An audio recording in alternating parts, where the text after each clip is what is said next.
Animals have been discovered within the cave. But the most remarkable find was the discovery of 4 interconnected caves within the rock, forming a residential complex. Here, Neanderthals lived as neighbors, collaborating in hunts and fishing expeditions. They adorned themselves with feather decorations and painted abstract designs on the walls. Envision our ancient predecessors dwelling in these caves 100,000 years ago. And now, scientists meticulously study the primeval past of Neanderthals in detail. In late 2021, archaeologists discovered a gap inside one of the caves, leading to a previously unknown tunnel. Crawling through this narrow passage, they opened up a new space beneath the cave roof. This chamber had been sealed off from the outside world for over 40,000 years. It appears it was a most prestigious apartment. It boasts high ceilings, adorned with ancient stalactites. The apartment's ruined stone partitions served as dividers, creating a series of distinct chambers. Within this space, paleontologists unearthed the fossilized remains of ancient fauna, alongside curious scratch marks etched into the cave walls.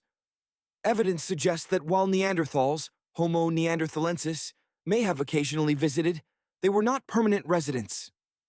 Among the artifacts discovered was the shell of a dog-whelk sea snail, likely brought to the cave by a Neanderthal for reasons unknown. The primary occupants, however, were hyenas. These cave findings hint at Neanderthals possessing a more complex, almost human-like existence, complete with customs and traditions. The excavation continues, with researchers optimistic about discovering additional chambers hidden within the rock. Meanwhile, back in 2003, another significant discovery was made on the island of Flores, Indonesia. Nestled amidst the dense verdant jungle, archaeologists stumbled upon a cave containing primitive tools. Initially, it was assumed to be another dwelling of early human ancestors. However, the subsequent discovery of an unusual skeleton challenged this assumption. Detailed analysis revealed that the skeleton belonged to a fully grown woman, standing a mere 3.5 feet tall, barely reaching the waist of an average adult. Her weight was comparable to that of a small dog. This was no Neanderthal, nor an Australopithecus. This was something entirely new. Scientists classified this find as a new species, naming it Homo floresiensis, affectionately known as the Hobbit. Further excavation of the cave revealed the remains of other extraordinary creatures: a miniature elephant, no larger than a cow, giant storks, and enormous rats. It appears the hobbits were not the dominant species in this ecosystem. The true masters of the cave were the cat-sized rats, creatures that may have even posed a threat to the hobbits themselves. Genetic analysis suggests that Homo floresiensis was not a direct ancestor of modern humans, but rather an evolutionary offshoot. Interestingly, the skeletal structure of the hobbit more closely resembled that of a monkey than a modern human. In 2009, deep within the jungles of Vietnam, explorers unearthed Son Doong, the world's largest cave. Imagine shouting within its vast chambers. The echo would reverberate for an astonishing length of time. At its highest points, the cave reaches nearly half the height of the Empire State Building. Its total area encompasses more than an entire city block in New York. Son Doong is part of a network of interconnected caves within the Vietnamese jungle, a labyrinth of underground passages. Inside, unique flora and fauna thrive, isolated from the outside world. A veritable subterranean jungle. Collapsed ceilings in certain areas allow sunlight to penetrate, fostering the growth of unusual trees and plants. Ancient stalactites adorn the cave, some composed of limestone deposits dating back over 450 million years, predating the age of dinosaurs. Rivers meander through the cave, formed by rainwater trickling down from openings in the ceiling. These fast-flowing streams carve natural slides, leading to unexplored sections of the underground maze. To date, scientists have only explored a fraction of this vast cave system. Our journey now takes us to New Zealand, home to another extraordinary cave, illuminated by hundreds of thousands of glowworms. Each tiny creature emits a blue light, collectively transforming the cave into a mesmerizing spectacle, like a scene from another world. However, prolonged stays are not possible.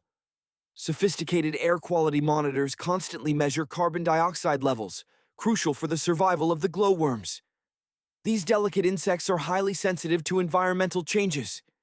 If the number of visitors becomes too high, or if they linger for too long, park rangers will ask them to leave, as they are essentially consuming the oxygen vital to the glowworm's existence.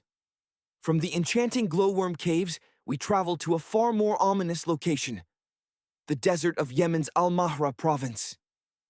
Here, we're not searching for a typical cave, but rather a gaping black hole in the desert floor. Its dimensions are considerable, roughly the size of a basketball court. But it's not the size that inspires fear, but what lies within.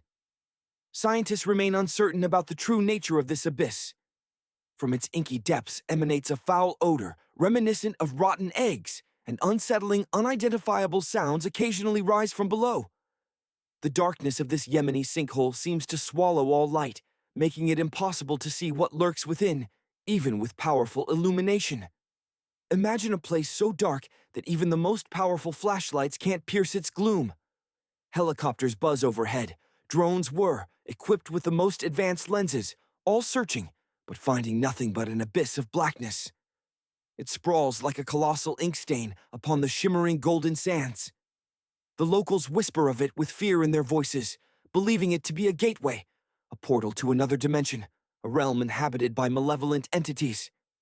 This is the giant hole in Yemen, one of the most enigmatic and unexplored natural phenomena on our planet. How did it come to be? How ancient is it?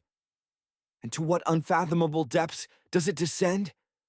Scientists tirelessly seek answers to these profound questions. One theory suggests that the hole is a consequence of human interference. Perhaps geological surveys, drilling deep into the earth in pursuit of valuable minerals, triggered seismic instability, leading to a catastrophic collapse of the surface. But for now, it remains just a theory, unproven and shrouded in mystery. Now, let's journey to a place where sunlight has been banished for over 5 million years. A realm of perpetual darkness, scant oxygen, and chilling dampness. Yet, even here, life finds a way. Not just in the form of microbes and bacteria, but in creatures far more complex. The mobile cave, nestled in southeastern Romania, not far from the Black Sea, presents conditions unlike any other on Earth. Its entrance is a mere pinprick in the landscape, a small hole leading to a network of tunnels that plunge deep beneath the surface. Here, the air is thick with hydrogen sulfide and carbon dioxide, and oxygen levels are halved compared to the surface world. Humans require oxygen masks to survive in this environment, but for the cave's unique inhabitants, it is home. This subterranean world teems with 48 distinct species of living organisms, 33 of which are entirely new to science. Imagine encountering bizarre insects, ghostly white snails and spiders, millipedes adorned with enormous whiskers, translucent shrimp, and unique species of leeches, all thriving in this lightless realm. Their survival hinges on the existence of chemosynthetic bacteria, microscopic autotrophs that consume carbon dioxide and excrete nourishing organic compounds. These bacteria form the base of the food chain, sustaining larger organisms, which in turn become prey for even bigger creatures. In this isolated ecosystem, evolution has forged a self-contained biological world, utterly distinct from the world above. Now, let's turn our attention to a structure shrouded in myth and legend, the Great Wall of China. Some claim its immense scale makes it visible from space, while others assert it can be seen even from the moon. Still other tales whisper of the builders themselves being entombed within its walls. While these dramatic stories may be captivating, they are, alas, nothing more than myths. But even without these embellishments, the Great Wall of China remains an awe-inspiring and breathtaking feat of engineering. Let's delve into its true history. China today is one of the most populous nations on Earth, home to approximately 1.4 billion people. It is also a land steeped in history, boasting an unbroken written record spanning 3,500 years. However, the civilization itself stretches back far beyond those written accounts. One intriguing theory suggests that, unlike the European continent, which was likely populated by migrations from Africa, the Chinese civilization arose from indigenous Stone Age peoples who had inhabited the region since prehistoric times. The Great Wall of China, even by modern standards, is a colossal undertaking. Stretching over 13,000 miles, it spans a distance nearly 5 times greater. Thailand. Local legends attribute these Naga fireballs to a celestial summons, calling Buddha back to Earth. According to these myths, river serpents are the entities responsible for these fiery displays. While this is a captivating legend, what does science have to say? Could it be related to the presence of flammable gases? As of yet, there are no definitive answers. These fireballs seem to emerge directly from the water, ascending to heights of nearly 1,000 feet before vanishing as quickly as they appear. They typically glow with a reddish or orange hue, resembling fleeting fireworks. Since we're indulging in mysteries, why not delve into another captivating legend, the story of the lost city of Atlantis? As the tale goes, Atlantis was swallowed by the ocean around 11,000 years ago. Ever since, scientists, treasure hunters, and philosophers alike have been searching for this fabled world. Could the Bimini Road be a clue? In 1968, a diver exploring the waters off the coast of North Bimini Island in the Bahamas discovered a series of peculiar stones. These stones appeared to be deliberately placed, arranged in an orderly row as if constructed by human hands. This discovery initially baffled scientists, but not for long. Through carbon dating analysis, it was revealed that geological forces were responsible for the road's formation. There were no tool marks or any other evidence suggesting that the blocks had been stacked or manipulated in any way. While research continues, the prevailing scientific consensus is that the rocks were shaped by natural erosion. It seems the time for rediscovering Atlantis has not yet arrived. Now, picture this. You're strolling along a beach and suddenly encounter dozens of octopuses making their way across the sand. In 2017, a group of onlookers in Wales witnessed precisely this bizarre event. What drove these creatures to abandon the ocean depths? The answer remains elusive. The group reported seeing between 20 and 30 octopuses crawling across the sand. Upon closer inspection, they found no signs of injury. They attempted to return the animals to the ocean, but these determined creatures persistently crawled back onto the shore, even under the cover of darkness. Experts acknowledge that pinpointing the exact reason for this unusual behavior requires a thorough physical examination. Currently, speculation revolves around various factors, including overcrowding. Furthermore, a separate study suggests that the octopus population may be thriving due to a decline in their natural predators, which are increasingly targeted by fisheries. Perhaps this population boom is a contributing factor to these creatures' strange behavior. The search for sustenance and secure havens grows ever more challenging. Yet, without rigorous investigation, these remain mere conjecture. The cosmos, too, holds countless mysteries. And now, a fascinating extra. Deep within the sun, that radiant orb sustaining all life in our solar system, scientists have detected a novel type of wave. Imagine waves surging in opposition to the sun's very rotation, defying expectations. But the true shock, their velocity is almost incomprehensible. Researchers are formulating theories to explain the function of these enigmatic waves. Unlocking their secrets could revolutionize our comprehension of the sun's internal mechanisms. Shifting gears to a different kind of upheaval, picture this. October 30th, 1759. The Middle East is violently awakened. The earth trembles, cracks spiderweb across walls, and roofs threaten to collapse.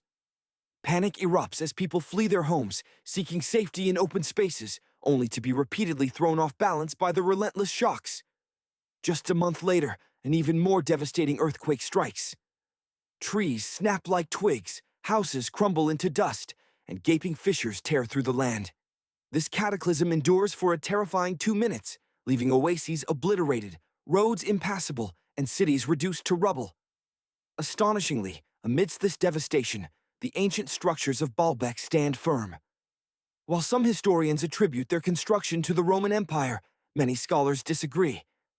Regardless of their origin, these ruins represent one of humankind's most remarkable archaeological enigmas. Foremost among Baalbek's wonders is the Temple of Jupiter. The Romans believed Jupiter held dominion over lightning and thunder, and this temple was built to honor him. Envision a colossal platform adorned with 54 towering columns supporting a massive roof. Today, Only 6 of these columns remain standing, each soaring to a height of 70 feet. Each column is crafted from 3 segments resembling enormous pencils, their cores reinforced with lead, granting them exceptional strength. Each of these stone components weighs an astounding 80 tons, the equivalent of 35 Ford Explorer SUVs. Consider the Great Pyramid of Giza. Its largest block seems almost modest compared to the colossal stones of Baalbek. The foundation beneath the Temple of Jupiter reveals stones of truly staggering proportions. Approximately 25 monolithic blocks, each weighing 450 tons. This means the Baalbek blocks outweigh those of Egypt nearly 4 times over. But the true behemoths are 3 additional limestone blocks within the foundation, each tipping the scales at 800 tons. That's more than twice the weight of a fully loaded Boeing 747 jumbo jet. Imagine the Herculean effort required by ancient builders to quarry such immense stones. And that was only the beginning. They then had to transport these giants to the construction site and hoist them to incredible heights. Replicating such a feat today would be a logistical nightmare, even with modern machinery. The builders of Baalbek possessed no trucks, no cranes, no power saws, no electricity. How did they accomplish the impossible? One prevailing theory involves a complex system of ropes, winches, and levers, all crafted from wood. Roughly 3,000 feet from the temple ruins lies a quarry. Archaeologists believe this was the source of the temple's stones. There, they discovered a limestone block so immense it seemed too large even for Baalbek. This monolith, dubbed the Stone of the South, measures 65 feet in length and 13 feet in width. The ancient builders never fully detached it from the bedrock. An Austrian team of scientists calculated its weight at over 1,000 tons, equivalent to 3 Boeing aircraft or 160 African elephants. But the surprises didn't end there. Near the Stone of the South, archaeologists unearthed a second monolith, estimated to weigh a staggering 200 tons. Yet the ancient builders were not content to rest on their laurels. In 2014, German archaeologists discovered yet another colossal block in the same quarry, a block that... Imagine a colossal stone monolith weighing hundreds of tons. To be precise, picture a mass equivalent to 125 school buses fused together. Incredibly, this immense object was crafted in the distant past. Yet the purpose behind such a monumental undertaking remains shrouded in mystery. We can only speculate about the intentions of those ancient engineers. The logistics of moving such a behemoth are equally baffling. How did they even begin to transport this giant? And perhaps most perplexing of all, why was the project abandoned before completion? Regardless, this unfinished monolith stands as the largest single piece of worked stone ever produced in human history, a testament to forgotten skills and ambitions. The questions surrounding these ancient feats far outweigh the answers. Some researchers propose the existence of advanced, perhaps even lost, technologies in the hands of these early builders. Others remain skeptical, yet are equally driven to decipher the methods used to manipulate and position these colossal stones. Across the globe, countless ancient structures and artifacts pose similar enigmas, leaving researchers scratching their heads in wonder and frustration. Consider the Serapeum, located near the Pyramid of Djoser in Egypt. Here, archaeologists have unearthed a complex network of tunnels, within which lie 24 sarcophagi of staggering size. Each sarcophagus weighs between 70 and 100 tons. These aren't mere boxes. They are monolithic creations, each carved from a single immense block of granite and topped with equally massive lids. What's truly astonishing is the precision of their construction. The sarcophagi possess a perfect symmetry that is palpable to the touch. Their walls are as smooth and reflective as glass. Even with our modern technology, achieving such flawless results would be a monumental challenge. Yet, the ancient Egyptians accomplished this feat with seemingly primitive tools. Then there's the Lycurgus cup, a priceless artifact that some consider an example of ancient nanotechnology. This Roman-era glass goblet possesses the remarkable ability to change color depending on the light source. When illuminated from the front, it glows a vibrant green. But when the light shifts to behind the cup, it transforms into a deep, rich red. The figure of King Lycurgus himself takes on a pale purple hue in these changing displays. The secret behind this color-shifting marvel remained a mystery until the late 20th century. Using powerful microscopes, scientists discovered the presence of task at a time. An operator had to manually record intermediate answers and then re-enter that data back into the machine. Another reason to appreciate the 21st century. Even the humble remote control has a fascinating history. Nikola Tesla, the genius who brought us alternating current, designed one of the first wireless remote controls in 1898. He called his invention teleautomation and demonstrated it with a miniature boat controlled by radio waves. The boat sported a small metal antenna. Tesla sent signals to the boat using a box with a lever and a telegraph key. His version of a remote. These signals triggered electrical contacts within the boat, moving the rudder and propeller, allowing Tesla to control its movements. The concept quickly expanded to other devices. The first television remote control appeared in 1950, courtesy of the Zenith Radio Corporation. It was dubbed Lazy Bones. This early remote, however, was connected to the TV by a massive cable. Users frequently tripped over the cord, making it less than ideal. And for those who live or work on high floors, consider the first passenger elevator. Built in New York in 1857, it ascended at a dizzying speed of 40 feet per minute. Not exactly record-breaking compared to today's speeds of 40 feet per second, but it was a start. It was initially more of a tourist attraction than a necessity. A steam engine hidden in the basement of a 5-story building powered the elevator. However, it was shut down after only 3 years due to lack of public interest. Around the same time, Otis Tufts patented a vertical railway.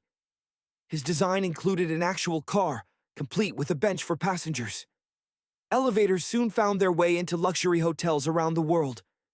These were entire rooms, richly decorated with upholstered seats, mirrored walls, and even small chandeliers.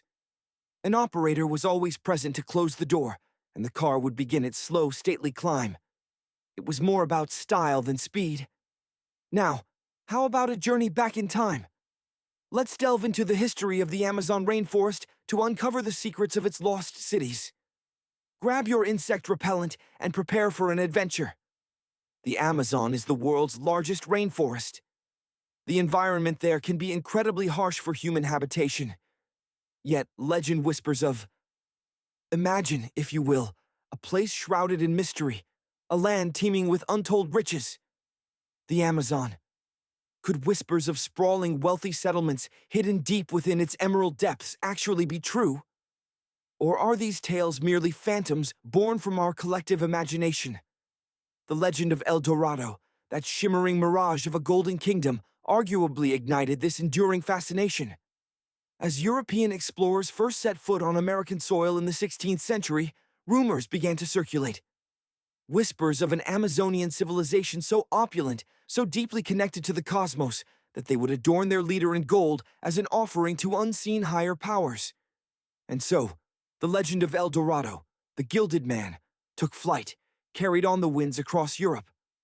Explorers driven by visions of boundless gold shimmering beneath the jungle canopy flocked to the Latin American continent. Expeditions, each more ambitious than the last, embarked into the unknown. It wasn't long before the explorers encountered a real civilization that seemed to fuel the legend. This was the Muisca people. They dwelled in the highlands of Colombia, near the shores of the serene Lake Guatavita. The Muisca held an extraordinary tradition. Their leader, known as the Zipa, would be covered from head to toe in shimmering gold dust. In a grand ceremonial act, the Zipa would plunge into the waters of the lake, scattering gold dust across its surface as a sacred offering. To the Muisca, this was a profound expression of gratitude and reverence to the celestial forces they believed governed the universe. The European explorers were astounded when they witnessed this breathtaking spectacle. For them, gold was a commodity, a means of trade, a currency. The sheer abundance with which the Muisca used gold led them to believe that unimaginable hoards must lie hidden somewhere in the jungle depths. Thus, the legend of El Dorado transformed. The practice of El Rey Dorado, the Gilded King, morphed into the myth of El Dorado, a lost city overflowing with unimaginable riches. The quest for this fabled city consumed European resources as they desperately scoured the Amazon, venturing deeper and deeper into its labyrinthine heart. Sadly, these expeditions returned empty-handed, if they returned at all. Many brave souls were swallowed by the jungle, never to be seen again. Fast forward to the early 20th century in England. The Royal Geographical Society, a bastion of British exploration, sought a daring soul to chart the border between Brazil and Bolivia. The specific section of the border lay hidden within the dense embrace of the Amazon rainforest. Enter Sir Percy Fawcett, a passionate devotee of Latin America, who eagerly volunteered for the perilous task. It's crucial to understand the sheer scale of the Amazon, a wilderness almost the size of the continental United States. Its sprawling tendrils encompass 8 nations, including Brazil, Peru, and Bolivia. Navigating this emerald realm is no simple feat. The jungle is a suffocating tapestry of vegetation, a realm of shadow and lurking danger. It is a haven for formidable predators. The constricting embrace of the anaconda, the silent tread of the panther, the snapping jaws of the crocodile, the feeding frenzy of piranhas. Yet despite these daunting challenges, Fawcett triumphed in his mapping mission, and something about the experience ignited a burning desire within him to return. Back in England, Fawcett immersed himself in the diaries and accounts of fellow explorers, seeking to unlock the secrets of ancient Amazonian civilizations. He pored over tales of the Incas, the Mayans, and the vast empires they had forged. If the Incas could command an empire stretching across 2 million square miles, Fawcett reasoned, then surely other great civilizations could have flourished within the Amazon's hidden heart. During his research, Fawcett stumbled upon a tantalizing report penned by a 16th century explorer. This report spoke of a city nestled deep within the Amazon, a place of staggering mineral wealth. The city stretched for 15 miles, a continuous urban landscape where buildings stood shoulder to shoulder. This account ignited Fawcett's imagination, fueling an obsession to find what he called the lost city of Ze. For years, Fawcett relentlessly explored the Amazon, his eyes peeled for stone ruins, telltale signs of ancient human settlements. His later expeditions focused on the Mato Grosso region of central Brazil. He journeyed from Europe to the lower reaches of the Xingu River. The trek to the Xingu alone would take approximately 14 days on foot. Then, he would embark in small wooden boats guided by local indigenous leaders who possessed an unparalleled understanding of the region's secrets. How far would this obsession take him? How exactly the explorer communicated with the native peoples remains shrouded in mystery, given their use of only local dialects. Some scientists even propose that this communication barrier was the very reason he never located the fabled city. They speculate that he simply couldn't convey the specifics of his search effectively. And this linguistic challenge wasn't his only or even his greatest obstacle. The Amazon, as we know, is no gentle host. Fawcett's diaries recount chilling encounters, including one with a colossal anaconda, a serpent stretching a terrifying 60 feet in length. Imagine that, a snake longer than a city bus. He survived the encounter, but the jungle continued to test him. His writings speak of endless, sleepless nights, each dawn bringing the torment of swollen hands and feet, the relentless price of mosquito bites. Some who knew him considered him invincible, tireless. But even the most resilient spirit can be broken. During his 8th expedition, the unthinkable happened. Fawcett vanished, leaving not a trace. Some whisper that he was agonizingly close to his lifelong ambition when he disappeared. On that fateful day, he penned an optimistic letter to his wife, assuring her that there was nothing to fear, that he was embarking on what he believed to be a decisive, final search. Fawcett's ultimate failure to unearth these ruins seemed to reinforce a widely held belief among experts at the time, that the Amazon rainforest was simply too harsh, too unforgiving to sustain large, complex societies, let alone sprawling cities. The consensus was that tales of lost cities in the Amazon were nothing more than elaborate fictions. But the 1960s ushered in a new era of research, one that began to challenge these long-held assumptions. Scientists stumbled upon patches of incredibly fertile soil, a dark, rich earth they dubbed Black Earth.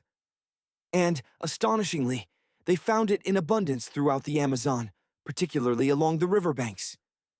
Further investigation revealed that this unique soil was the product of human activity, either waste accumulation or the intentional burning of forests, a practice that enriches the soil with vital nutrients.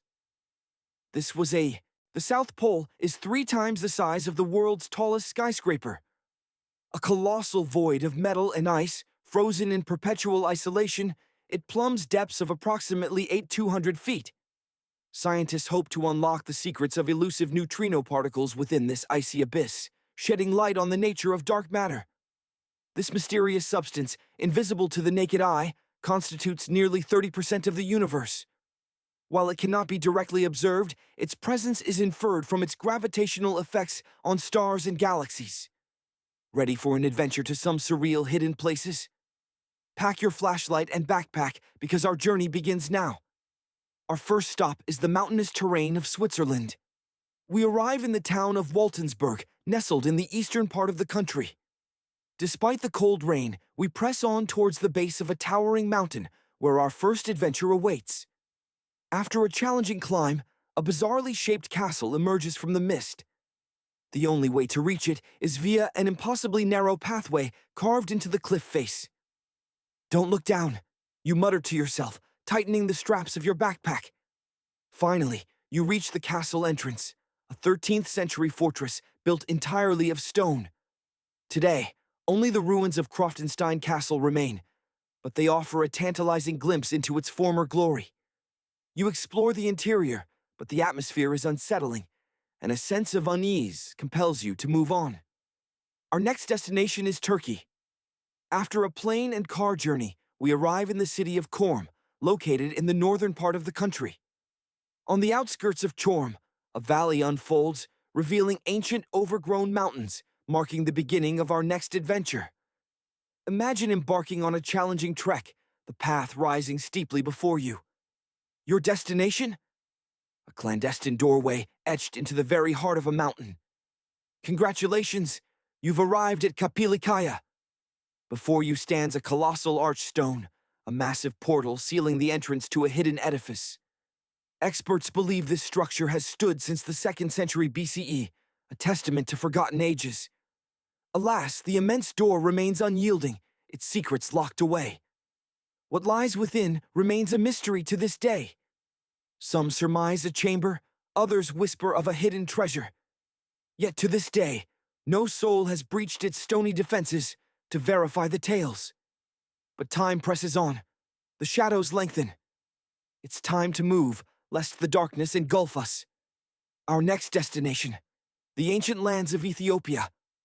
As we wander through the city of Lalibela, a breathtaking sight unfolds. A colossal pit hewn into the earth. Approaching with caution, we gaze upon a magnificent terracotta building, its details so intricate, so rich, that it leaves us utterly mesmerized. But the wonders don't end there. 10 other such pits lie hidden, each concealing one of King Lalibela's 12th century marvels. These 11 structures, each unique, share a common stylistic thread. Carved by hand over a span of 24 years, using only chisels, these monolithic buildings reach heights of up to 50 feet. Imagine 5 African elephants stacked one atop another. That's the scale we're talking about. This unique construction method resulted in entirely monolithic structures, each carved from a single gargantuan piece of rock. Impressive, isn't it? Leaving Ethiopia behind, we board a flight to southern Italy, the very tip of the boot. No strenuous hiking today. A friend leads us to a place called Sassi di Matera, a Paleolithic city carved into the steep slope of a hill. Here, you might feel as though time has lost its grip, as local stone houses and ancient buildings create a landscape unlike any you've ever witnessed. This site, also known as Da Sassi, is believed to be one of the earliest human settlements in Italy, dating back over 9,000 years. As we meander through the town, we might even find ourselves invited into one of the cave-like dwellings. And, strangely enough, some of the streets run directly over the rooftops of people's homes. Talk about Paleolithic urban planning. By now, you're practically an expert in rock-cut architecture, but our journey continues. Next, we venture to Slovenia, home to the world's largest cave castle. This medieval fortress was erected atop a 400-foot cliff, designed to be impenetrable. Fortunately for us, security is far less stringent today. However, if you seek a more challenging and less traveled route, you can enter the castle through one of its many underground tunnels.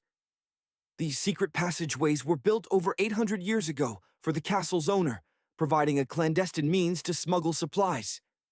Today, Pajama Castle is both enchanting and mysterious, its atmosphere shifting with the weather, warm and sunny or cold and stormy. Leaving this medieval experience behind, we journey to Petra, a magnificent Jordanian monument nestled in the heart of the desert. To navigate this arid landscape, a generous supply of water and sunscreen is essential, for the heat can be intense, but the reward is immeasurable. The city of Petra stands as a marvel of the ancient world. In the 4th century BCE, this region thrived as a trading hub, a crossroads of commerce. Petra was a wealthy city, home to the Nabateans, an Arab Bedouin tribe that flourished here for centuries. The rock-carved, gate-like structure for which Petra is renowned is known as the Pharaoh's Treasury. It marks the main entrance to the site and is rumored to conceal a hidden treasure within. The temptation to investigate may be strong, but that adventure awaits another journey. For now, we board another plane, this time bound for the Americas. Our first stop, the United States, specifically the mountainous state of Colorado. We venture into Mesa Verde National Park. There, amidst the lush greenery and abundant vegetation, we discover over 600 dwellings built within caves beneath the cliffs, carved deep into the mountainside. This ancient village is...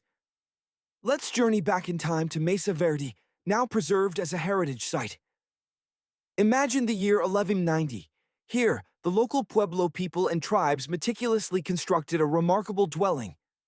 Among its impressive structures stands the Cliff Palace, a testament to their ingenuity. This multi-story edifice, crafted from sandstone and mud mortar, is truly awe-inspiring. The Cliff Palace alone contained over 150 rooms. For the adventurous souls among us, there's the balcony house. But be warned, reaching it requires ascending a 32-foot ladder. Your reward? A glimpse into a mid-sized village comprising 38 rooms, including 2 kivas. These are traditional sacred chambers built by the Puebloans for ceremonial purposes.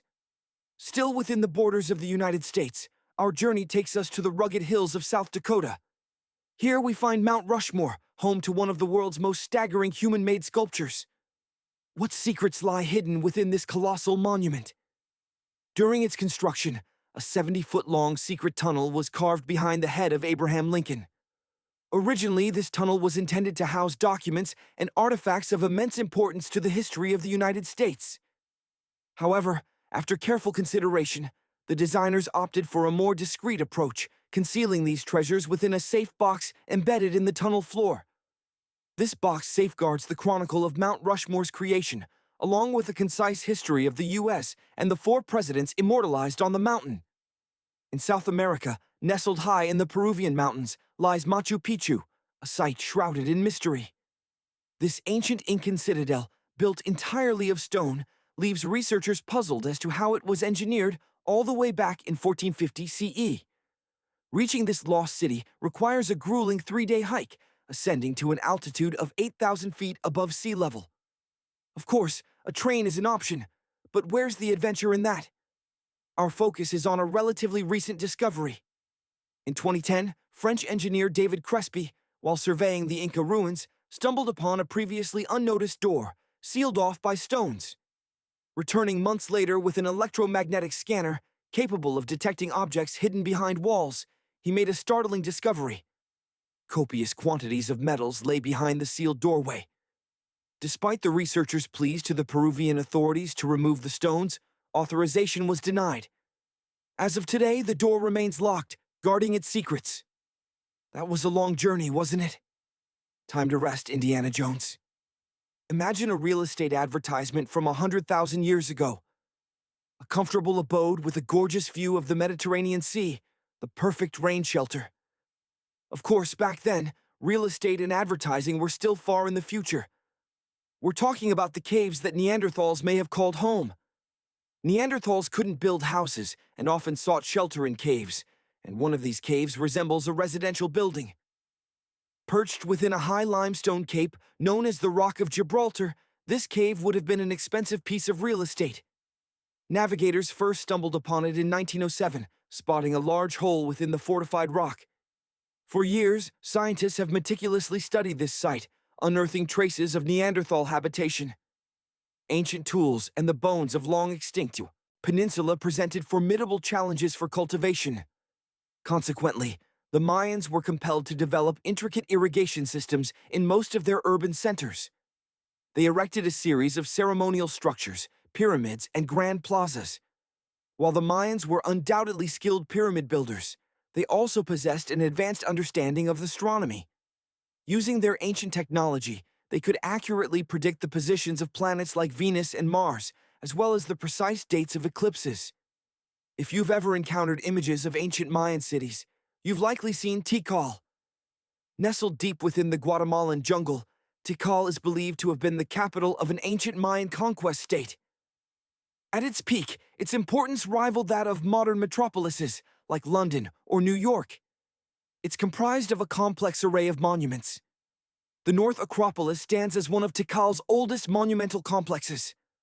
Constructed entirely by human labor around 350 BCE, it served as the final resting place for kings and chiefs. Its monuments soar to heights of up to 200 feet. Back then, the stepped pyramid temples were adorned with vibrant red paint, a color favored by the Mayans. Today, only the limestone remains visible. Then there's Chichen Itza. It boasts one of the best preserved pyramids on Earth to this day. Located in Mexico's Yucatan state, this Mayan city is over 1,500 years old. At its height, it housed approximately 35,000 residents. The site spans 4 square miles. The centerpiece is El Castillo, an imposing step temple rising 80 feet above the ground. Its most remarkable feature is the 91 steps on each of its 4 sides, including the upper platform, totaling 365 steps, corresponding to the number of days in a solar year. It's evident that these people were a force to be reckoned with. Wouldn't you agree? That's precisely why the mystery surrounding their demise is so perplexing.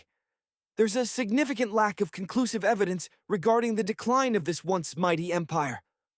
What could have triggered their downfall? Could it have been a prolonged drought? New research conducted in 2017 has introduced fresh insights into the equation. By analyzing radiocarbon data from ceramics and archaeological excavations at a site in Sable, southwest of Tikal, scientists have unearthed new information about the unexpected decline of this remarkable civilization. The data suggests that rather than experiencing a sudden collapse, the Mayans likely succumbed to waves of social unrest and political instability. These events are believed to have weakened Mayan city centers, leading to the dispersion of the Mayan population. Pinpointing the exact causes remains a challenge. Nevertheless, recent discoveries are illuminating humanity's past, not only concerning the Mayan Empire, but also other long-lost civilizations of South America. A significant recent discovery in Brazil, made using satellite imaging technology, is equally astonishing to scientists. Images captured near the Xingu River in the Amazon suggest that cities inhabited by millions of people may have existed within the jungle long before our modern civilization emerged. If this doesn't leave you in awe, what will? Archaeological discoveries also revealed a network of ancient trenches, dating from 200 to 1200 AD, hidden within the Bolivian Amazon. These remarkable findings strongly imply the existence of substantial settlements, potentially supporting around 60,000 inhabitants deep within the Amazon rainforest. When researchers from the University of Florida ventured into the area to verify the satellite data, they were astonished to uncover numerous artificial mounds, complete with intricate ditch systems and geoglyphs. Further excavations unearthed remnants of meticulously designed walls encircling central plazas, strikingly similar to the architectural style employed by the ancient Mayan civilization. Now, let's fast forward to the year 2160. Our scene shifts to the Pacific Ocean, off the coast of Japan. The sea appears tranquil, but this is a deceptive calm. Beneath the surface, on the ocean floor, a cataclysmic event is unfolding. The seabed is fracturing with immense force. Boom! The earth violently ruptures, spewing molten magma into the water. This rupture triggers a massive earthquake, releasing an unimaginable amount of energy into the ocean. And now, gravity enters the scene, an irresistible force of nature. It pulls the water downwards, accelerating its movement to terrifying speeds.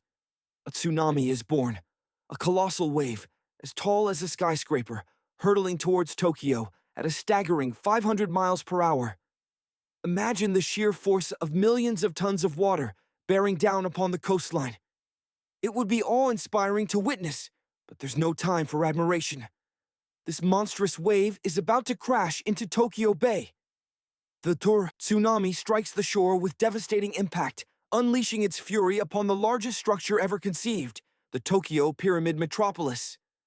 This colossal edifice towers at an astonishing 6,600 feet, 5 times the height of the Empire State Building. Picture the entire population of Denver, Colorado, living and working within a single building. The Tokyo Pyramid Metropolis, or TPM, is designed to accommodate 750,000 people simultaneously. Incredibly, the structure withstands the initial impact, seemingly dissipating much of the tsunami's immense energy.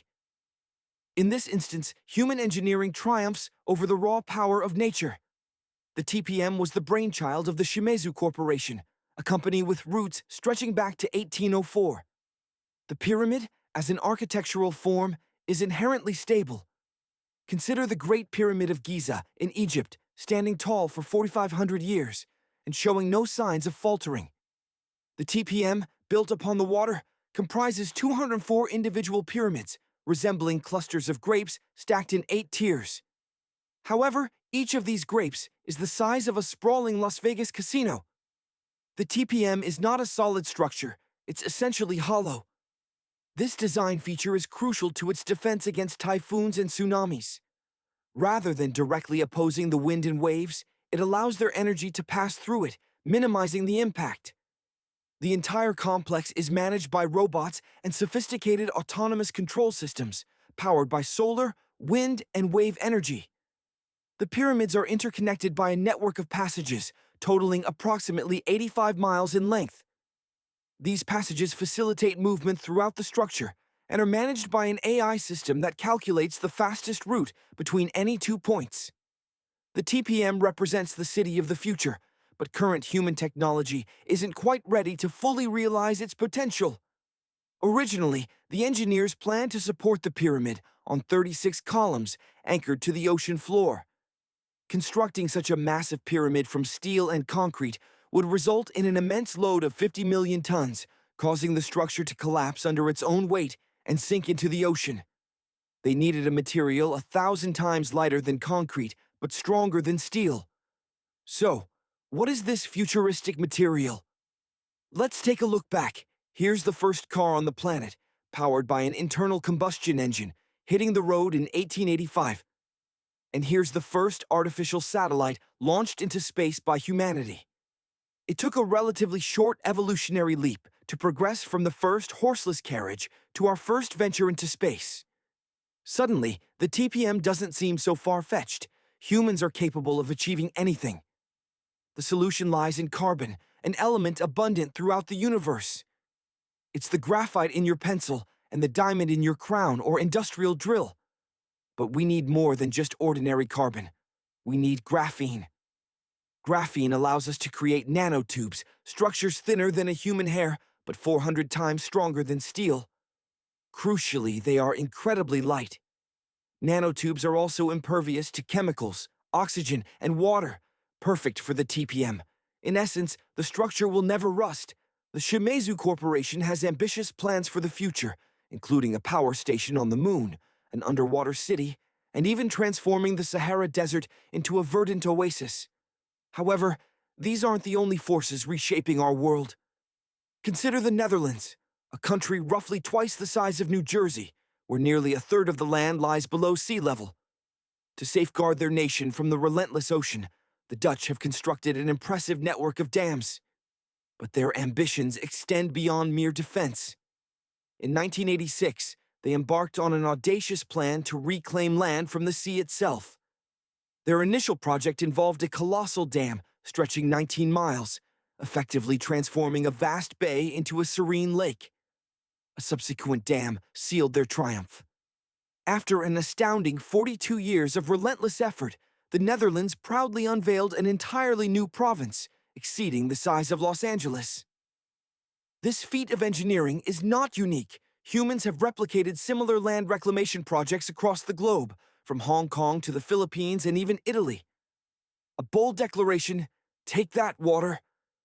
But what about the monumental task of construction on existing land? Before NASA's groundbreaking missions to Mars, the most expensive undertaking in human history was the evolution of birds.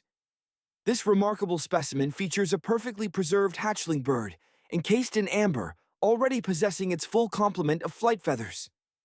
Armed with these advanced physical capabilities, it's believed that these ancient birds were capable of navigating their nests independently from a very young age and could potentially forage for their own food almost immediately. But as birds continued their evolutionary journey, spending increasing amounts of time aloft, their brains underwent significant development, expanding their cognitive abilities. Consequently, the early development of hatchlings shifted towards brain development, leading chicks to gradually become more reliant on parental care over time. Now, let's cross the Atlantic to Spain, where a veritable treasure trove of amber and other fossils has been unearthed. This incredible site holds the remnants of an entire ecosystem that flourished approximately 110 million years ago. Among the myriad individual fossils discovered, the vast collection includes a diverse array of insects, mollusks, arachnids, plants, approximately 50 different dinosaur bone fragments, feathers, and even hair from early mammals. Oh, and a McDonald's burger wrapper. Just kidding. But seriously, the sheer abundance of these findings is revolutionizing our understanding of this ancient world. Imagine a slice of a prehistoric terrestrial ecosystem, perfectly preserved. Through painstaking research and meticulous attention to detail, scientists have reconstructed a lost world, a vibrant swamp teeming with life. Now we can journey back in time and experience a taste of what it was like to walk among the dinosaurs. Let's travel back to 1991. Deep within the dense verdant jungles of central Vietnam, a local logger stumbled upon something extraordinary. Hidden amongst the thick foliage and tangled bushes, he discovered a mysterious hole. As he peered inside, a powerful gust of wind rushed out, hitting his face. Then, from the depths of the cave, he heard an unusual sound, the unmistakable murmur of a subterranean river. The logger, intrigued but cautious, decided against venturing into the unknown depths.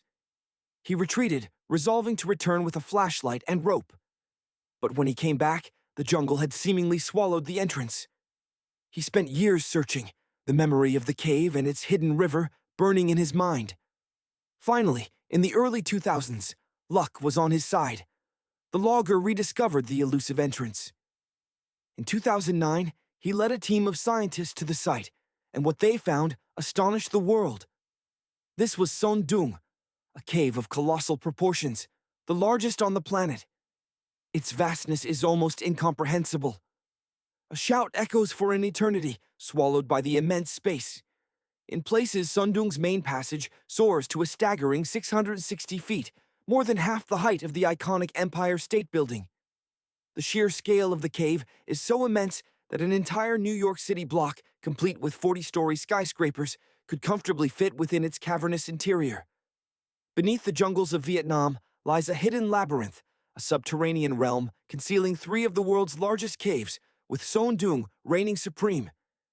This immense space is not merely empty rock, it's a world unto itself, teeming with a diverse array of plants, unique microclimates, and breathtaking landscapes. Here, an entire jungle thrives underground, a testament to the cave's unique environment. In certain areas, the ceiling has collapsed, allowing sunlight to pierce the darkness and nourish a vibrant ecosystem. Towering stalactites, some reaching a colossal 250 feet in height, longer than a Boeing 737 passenger jet, adorn the ceilings and walls. These geological wonders have been forming for hundreds of thousands, even millions of years. Some of the limestone deposits date back over 450 million years, predating the age of the dinosaurs themselves.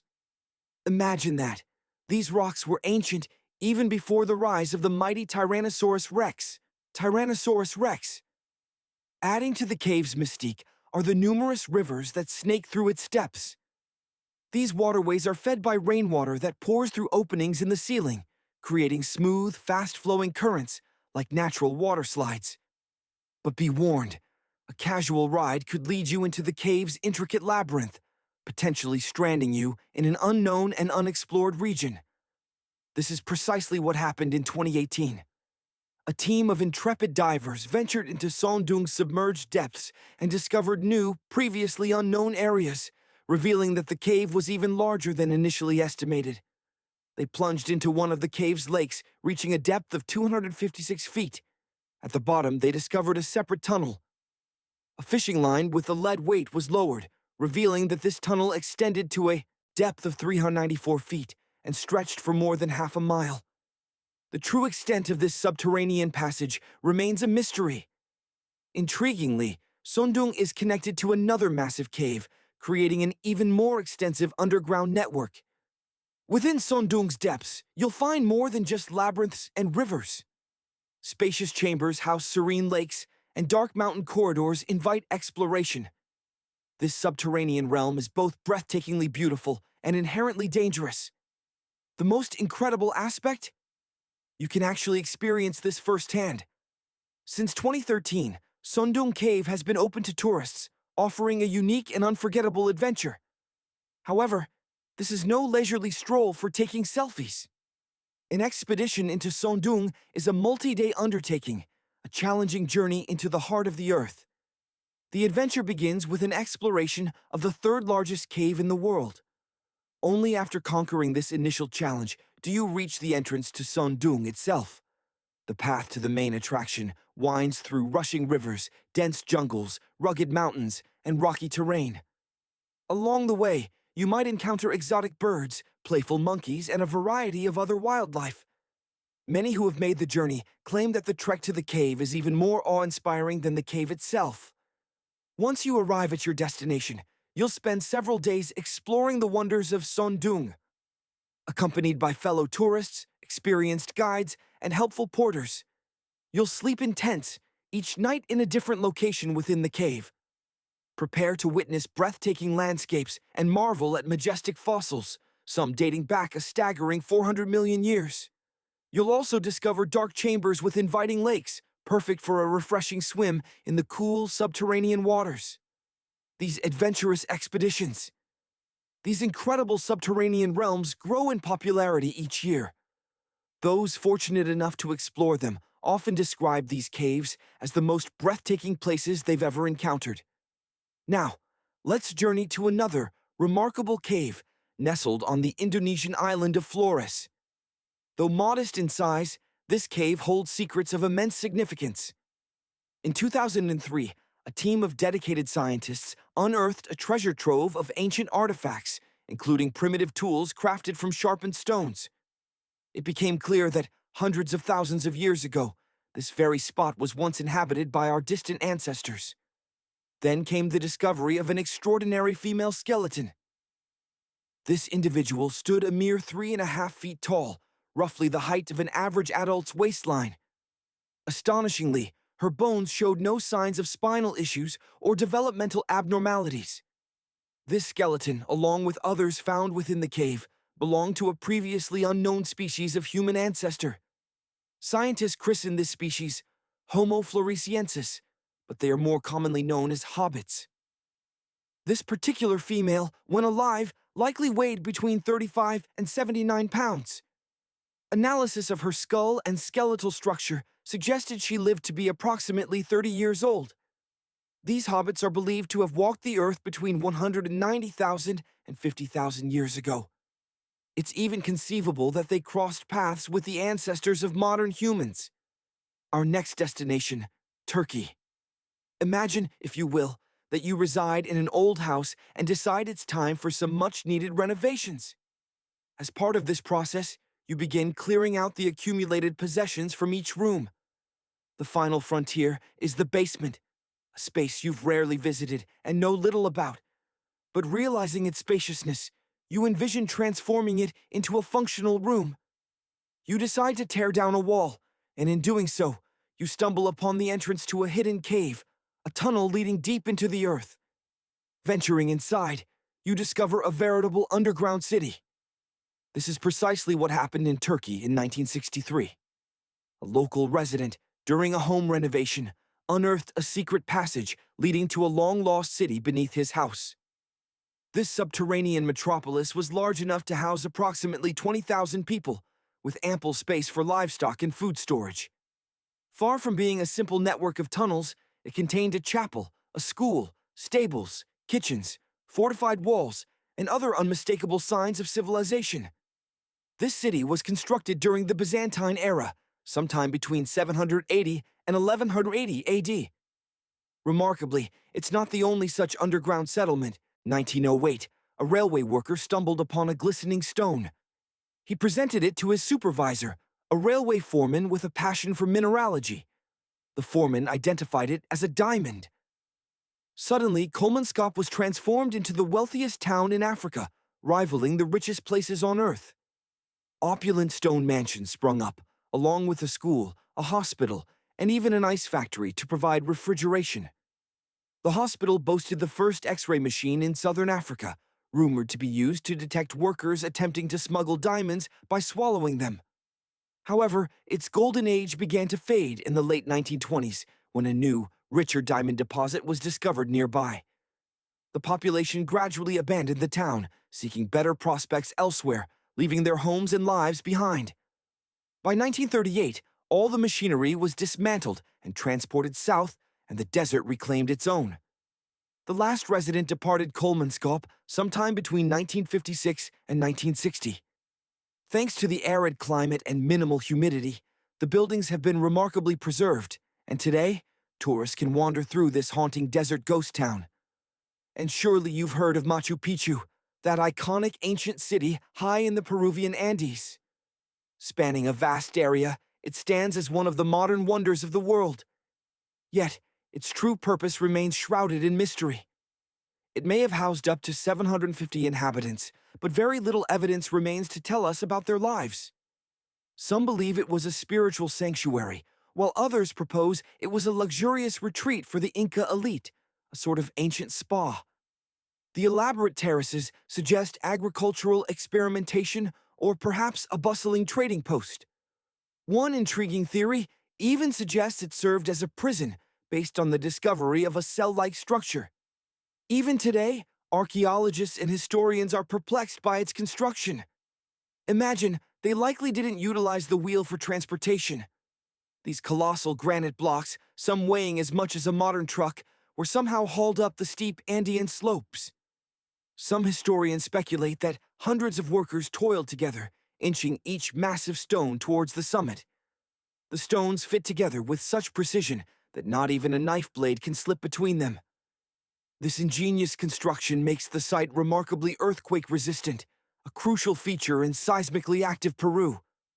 How did these stones withstand countless tremors? They subtly shift and resettle, almost as if they were dancing. Some propose the use of wet wooden wedges to secure them, but this explanation seems inadequate given the structure's immense scale. The builders of Machu Picchu seemingly worked without the aid of pack animals or iron tools.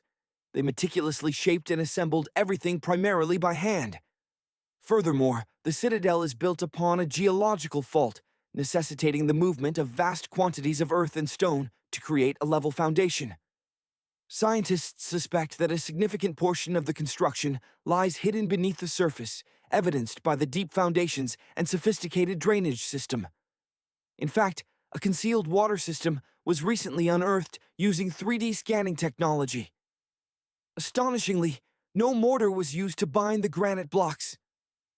The precision is so remarkable that a sheet of paper cannot be inserted between them.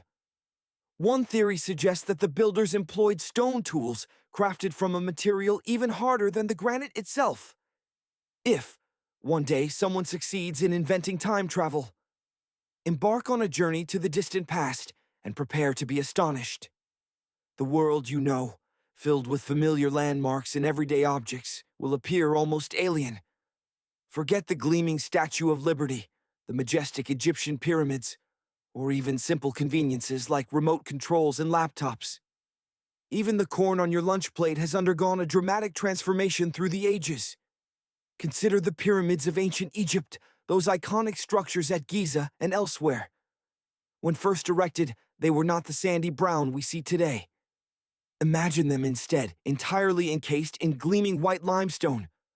Under the scorching African sun, their brilliance would have been almost blinding. The builders employed an estimated 6 million tons of this material for the Great Pyramid of Giza alone. Still the largest of these ancient wonders. Over time, the local rulers, ever resourceful, repurposed some of the outer casing stones for other building projects. A massive earthquake in the 14th century further loosened many of these stones. As a result, much of the limestone is now gone. However, traces remain, particularly near the top of the Pyramid of Khafra at Giza, creating the illusion of a second, smaller peak atop the main structure. In antiquity, each pyramid was crowned with a capstone, known as a pyramidion. These were covered in a dazzling blend of gold and silver. Sadly, most of these precious elements have vanished over the centuries. A few surviving examples, often adorned with images of Egyptian deities, can still be seen in museums. It's believed that the pyramids themselves were inspired by a sacred pointed stone called the benben, which symbolized the life-giving rays of the sun. Now, imagine the challenge of lifting such colossal stones without modern technology. Anyone who has ever helped a friend move furniture can appreciate the difficulty. The ingenious Egyptians, however, devised a solution: the pyramid shape itself. This design allowed the immense weight to be distributed evenly throughout the entire structure, ensuring stability and longevity. The Statue of Liberty, too, has undergone a remarkable metamorphosis since its unveiling in 1886. Believe it or not, she was originally a shiny brownish color, much like a newly minted penny. But, about 20 years later, a dramatic change occurred. She turned green. This wasn't a matter of aesthetics, but a fascinating chemical reaction. The statue is covered in hundreds of thin copper sheets. When copper is exposed to the elements, it naturally forms a protective layer called verdigris. This layer safeguards the underlying metal from corrosion, explaining why copper, brass, and bronze artifacts can endure for centuries. When Lady Liberty first began her transformation, some officials considered painting her to preserve the original color. But before the age of social media, public outcry took a different form. Newspapers buzzed with disapproval, and a copper and bronze manufacturer cautioned that removing the protective verdigris would ultimately destroy the statue. Over the years, the idea of repainting Lady Liberty has resurfaced from time to time, but thankfully, it has never been implemented. It's hard to imagine her in any other color. And what about that banana you enjoy so much? Next time you savor its sweet, creamy texture, remember to thank selective breeding. Wild bananas were once filled with large, hard seeds and offered very little edible pulp. The same goes for the sugary watermelons we love. With a history stretching back over 5,000 years, watermelons were once a far cry from the refreshing treat we know today. Their flesh was bitter, yellowish white, and incredibly difficult to open. Selective breeding came to the rescue once again, transforming watermelons into the sweet, juicy delights we enjoy today. Japanese scientists even took it a step further, developing the seedless varieties. And let's not forget corn, derived from its ancestor, a Mexican grass called teosinte. The kernels of this ancient grass were small, hard, and difficult to harvest. But thousands of years ago, resourceful farmers began saving the seeds from plants with larger, tastier kernels that were easier to grind.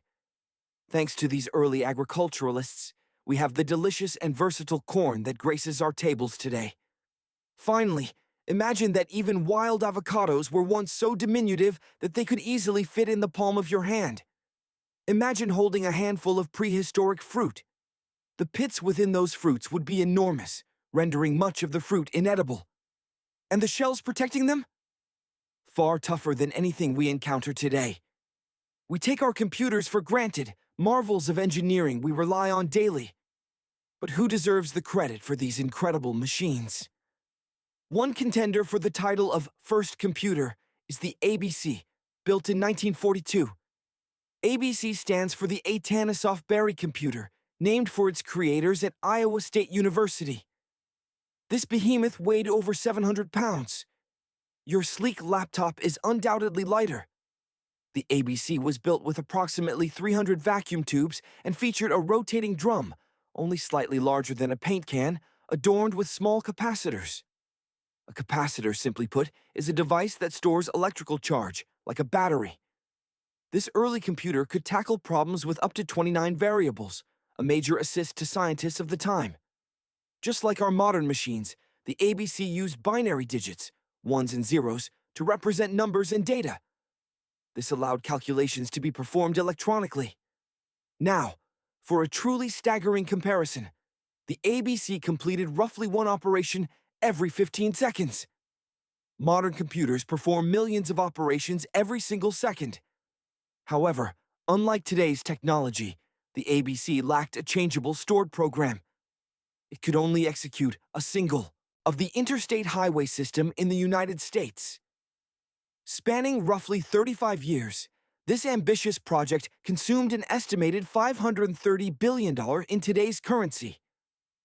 This colossal investment yielded a network of roads stretching over 46,000 miles, nearly twice the circumference of the Earth. Today, the United States boasts a staggering 270 million vehicles, surpassing the combined totals of Japan, Brazil, India, and Germany. Yet, in terms of sheer manpower and dedication, the ancient roads of Rome remain unparalleled. More than 2 millennia before the advent of the automobile, the Romans engineered an expansive network of roads spanning 50,000 miles. This intricate system connected far-flung regions, from Ireland to Egypt and Turkey to Spain. These roads were remarkably safe, providing travelers with access to comfortable hotels, bustling cafes, and convenient post offices. Only about 30% of the Earth's surface is comprised of land. The planet's oceans, rivers, and lakes teem with life, and the prospect of cataloging every species within them seemed an insurmountable challenge. Undeterred, 2,700 scientists from 80 nations united to tackle this ambitious goal. The undertaking, known as the Census of Marine Life, cost $650 million and involved a decade-long search for both known and undiscovered species.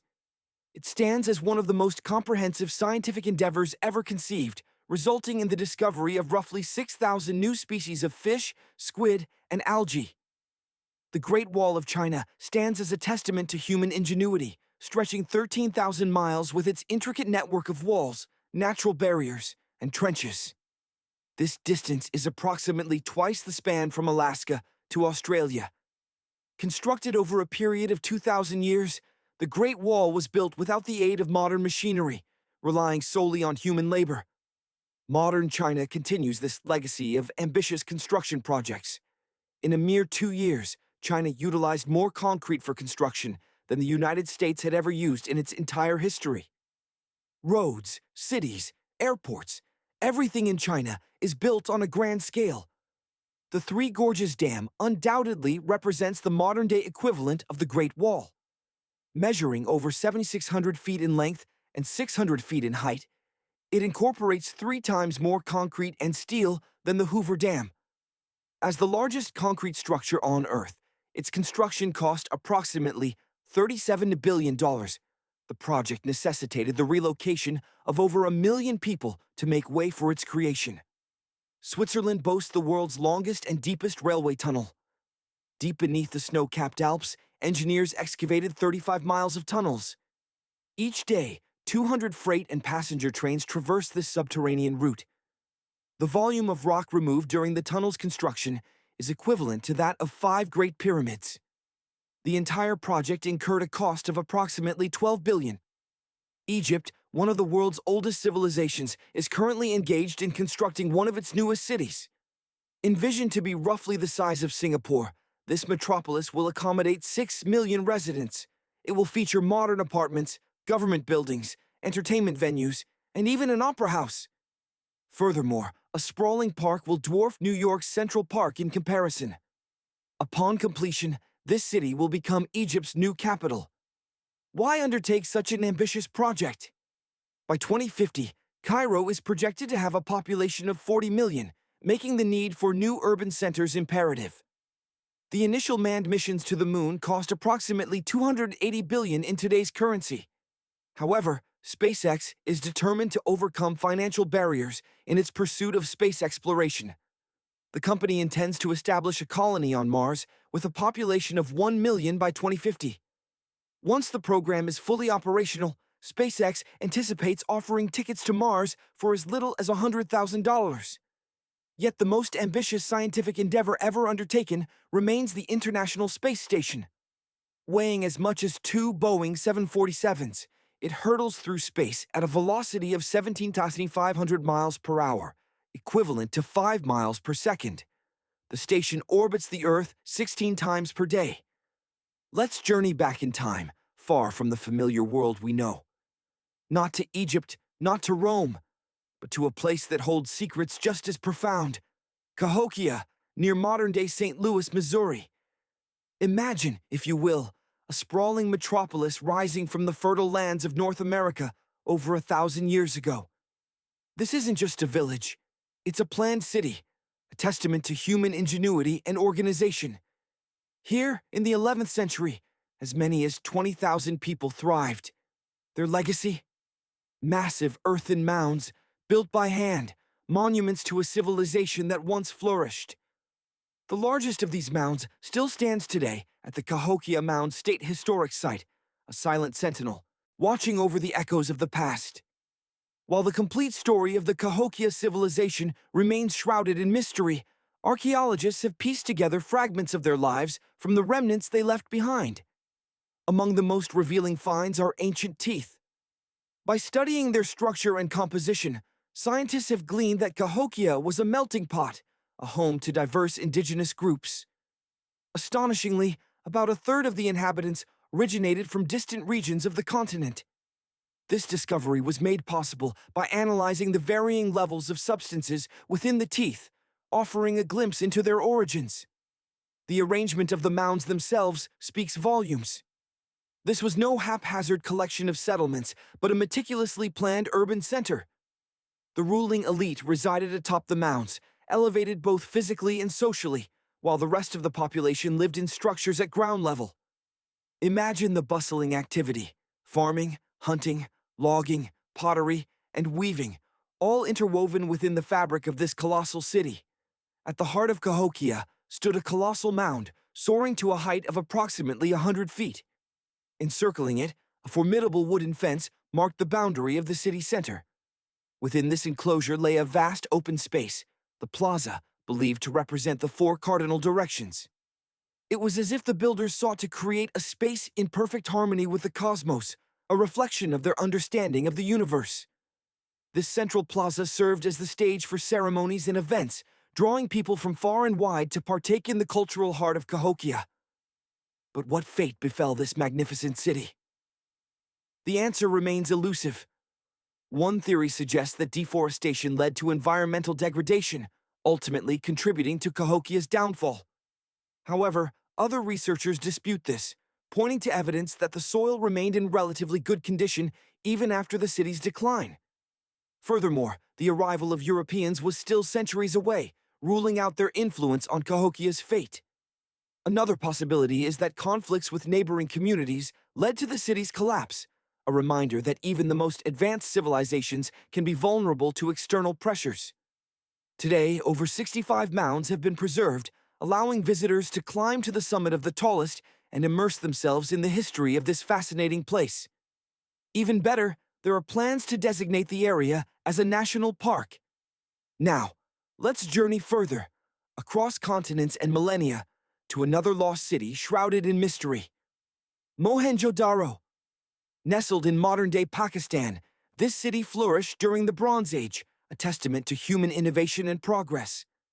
Imagine a metropolis boasting advanced water systems and sophisticated architecture, features that set it apart from its contemporaries. Yet despite its remarkable achievements, Mohenjo-Daro remains less known than the ancient cities of Egypt or Mesopotamia. Adding to the enigma, Mohenjo-Daro was abandoned at some point in its history, and the reason for its desertion remains a puzzle. Archaeologists rediscovered the city in 1911, but it took time to fully appreciate its historical significance.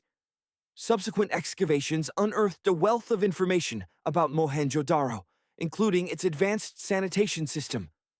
Remarkably, excavations revealed over 700 wells, along with private baths and a large communal bathing area. Even private homes were equipped with toilets, and a citywide sewage system efficiently managed waste disposal. The city also boasted extensive trade connections, and its artisans produced exquisite pottery, jewelry, and figurines that were traded throughout the region. Despite its rich culture and impressive knowledge, the reason for Mohenjo-Daro's abandonment remains one of the great unsolved mysteries of archaeology. Some believe perhaps shifts in the flow of a nearby river system contributed to their demise. The enigmatic writings left behind by the inhabitants of Mohenjo-Daro remain a complex puzzle, baffling even the most seasoned experts. This makes reconstructing their story an incredibly difficult task. Have you ever heard of the lost settlement of Kolmanskop? Once a humble outpost nestled in the harsh Namib Desert, legend has it that its name originated from a man named Coleman, who met his end after becoming lost in the shifting dunes. But the real story is even more incredible.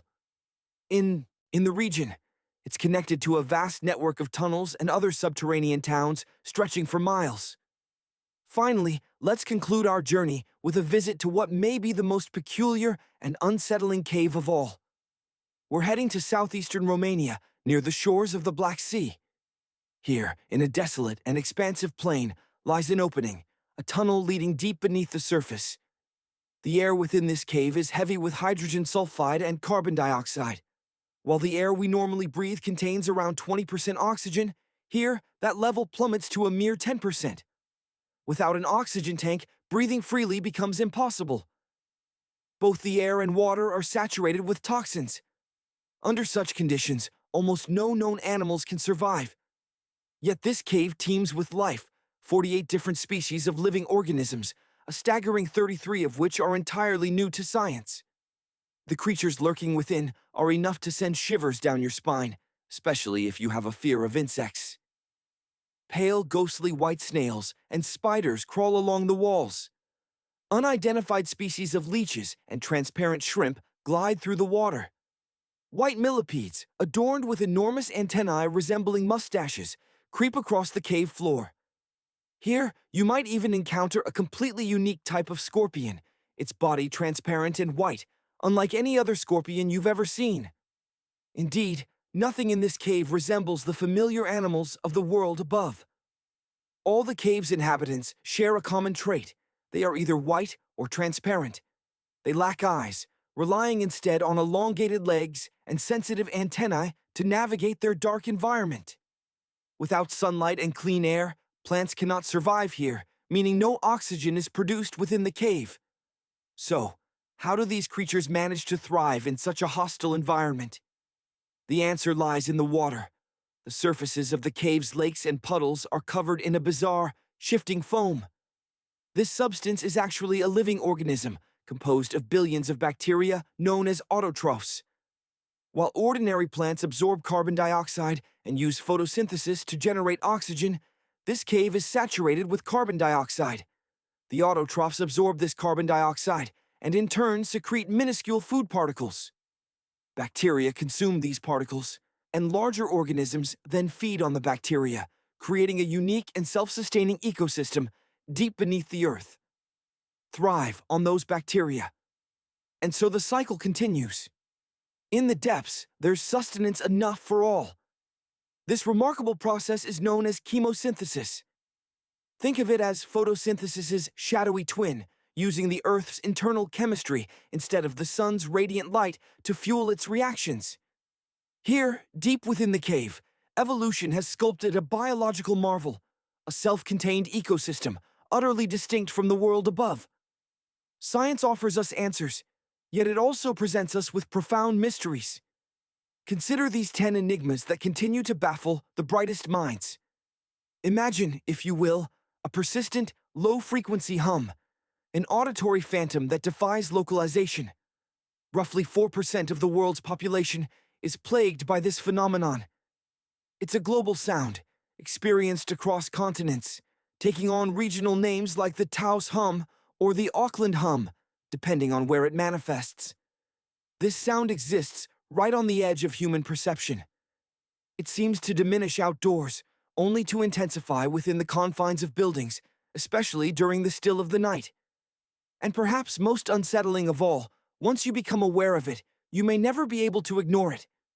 Some speculate that the hum has its origins in the era of Charles Dickens, the author of A Christmas Carol, suggesting a connection to the fictional humbug. But the earliest documented cases emerged in Bristol, UK, during the mid-1970s. Scientists have proposed numerous theories to explain the hum's source and the selective nature of its perception.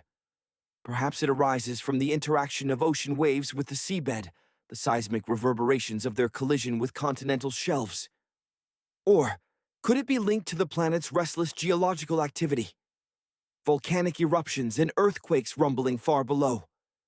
What about the possibility of ultra-low-frequency radio waves, the kind used to communicate with submerged submarines, or even the pervasive hum of 5G networks? The upsweep is another auditory enigma, an unidentified sound detected in the Pacific Ocean in 1991. This sound possesses sufficient power to be recorded across vast stretches of the ocean. Scientists hypothesize a connection to underwater volcanic activity. Intriguingly, the upsweep's intensity has diminished since its initial discovery. Yet it remains detectable and exhibits a seasonal pattern, peaking in spring and fall. Could it be linked to the Earth's seasonal rhythms? The truth remains elusive. Our next mystery lies beneath the waters of the Sea of Galilee in Israel, a colossal cone-shaped monument. This underwater monolith was inadvertently discovered during sonar scans in 2003, though the findings weren't published until 2013. This underwater structure weighs an estimated 60,000 tons. At some point in the distant past, it was submerged by rising waters.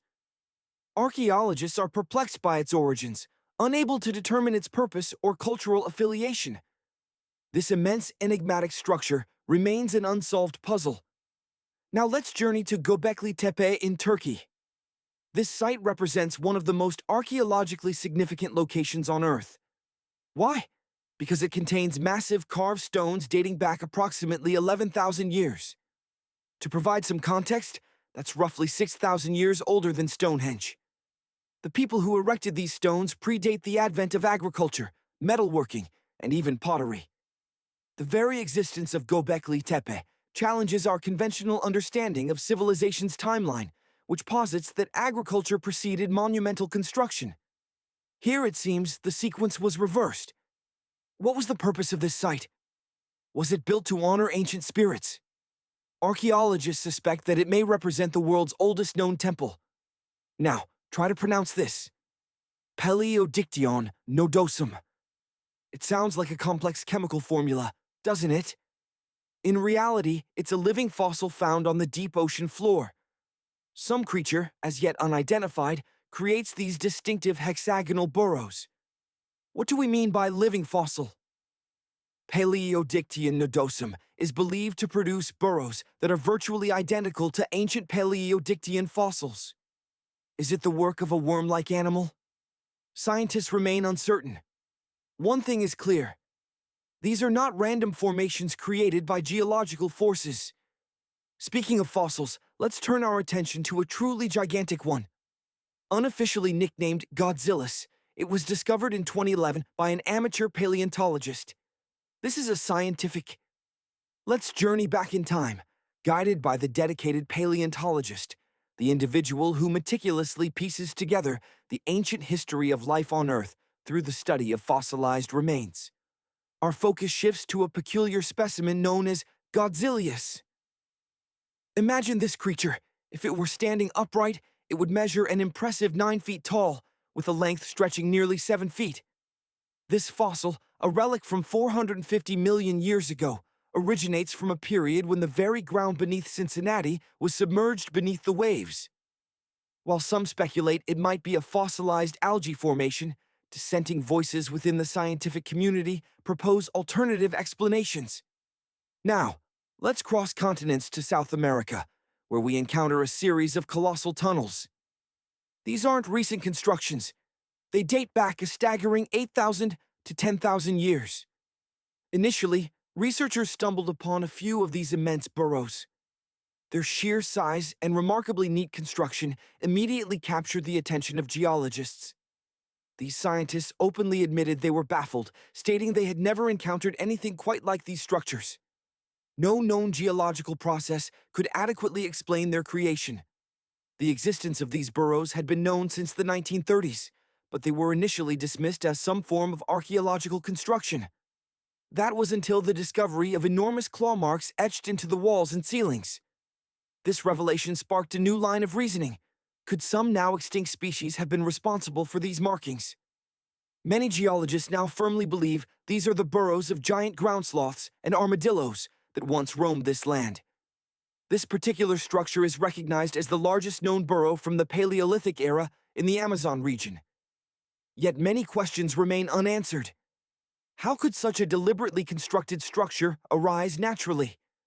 Further complicating the mystery, another peculiar cave was discovered hundreds of miles away from the initial massive tunnel. Today, over 1,500 burrows dating back to the Paleolithic era have been identified in Brazil. Adding another layer of intrigue, some of these caves are interconnected by tunnels, occasionally leading to expansive chambers. Let's shift gears and explore another natural phenomenon. Imagine, every year, particularly in October, fireballs mysteriously appear over the Mekong River, and let's delve into a fascinating substance. Baltic Amber. This isn't just any resin, it's one of the most abundant on our planet. Why? Imagine vast, ancient forests dominated by pine trees. Over millennia, their copious resin deposits have become incredibly common, gifting us with remarkable treasures from a bygone world. Ants in particular are frequently entombed within Baltic Amber, a substance derived from those very pine trees. The resin, rich in sugars, acted as an irresistible lure. These ants lived in the trees, close to this readily available food source. Consider a remarkable find from East Germany. A single ant, perfectly preserved within a block of amber, estimated to be a staggering 48 million years old. Think of it as nature's birthday cake, frozen in time. But the ant isn't alone.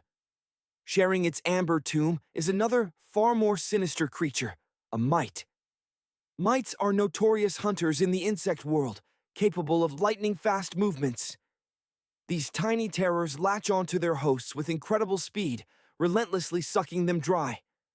They are even capable of decimating entire hives in a single devastating assault. Within this particular piece of amber, we witness a dramatic tableau. The final desperate struggle between predator and prey, forever captured in golden resin. Now, let's journey to Southeast Asia, where an extraordinary discovery awaits. Here, embedded in resin dating back 80 million years to the Cretaceous period, a golden age for dinosaurs, are feathers unlike any other. These aren't just any feathers. They belong to a Caudipteryx. Caudipteryx. Imagine a creature that blurs the line between dinosaur and bird. These feathers, along with others found in similar resin deposits, belong to aviolans and other non-flying dinosaurs. These discoveries have revolutionized our understanding of dinosaur appearance, suggesting that many may have sported feathers instead of bare skin. Of course, for most dinosaurs, these feathers weren't instruments of flight. Instead, they served a more practical purpose. Insulation, helping these colossal creatures regulate their body temperature.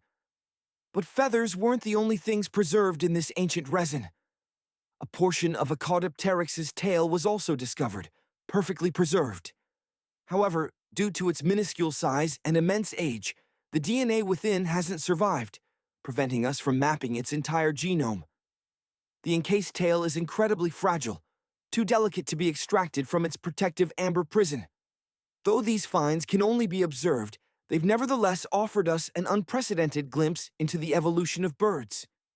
But how does amber achieve such remarkable preservation, even in the initial stages?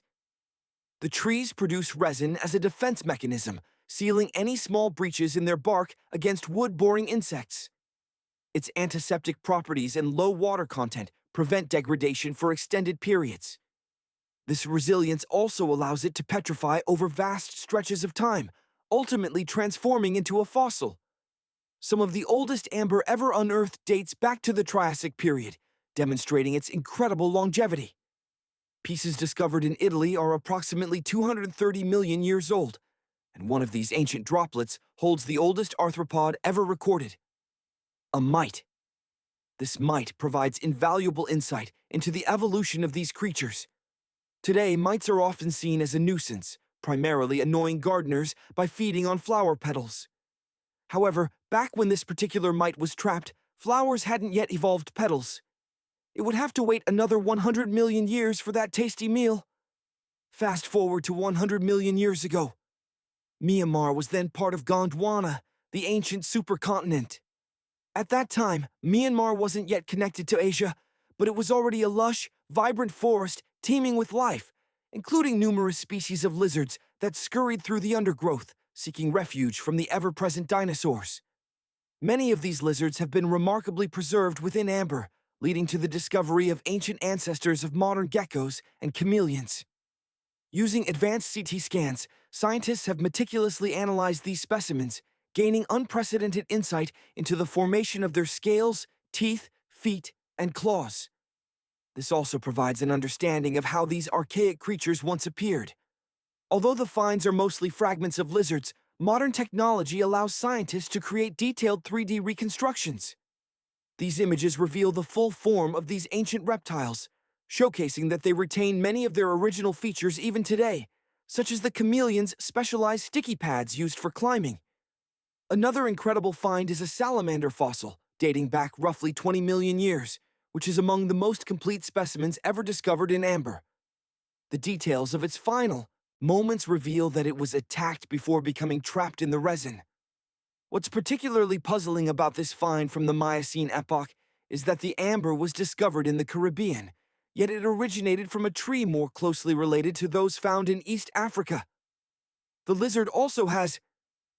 Such discoveries have revolutionized our comprehension of how these diminutive lizards dispersed across the globe.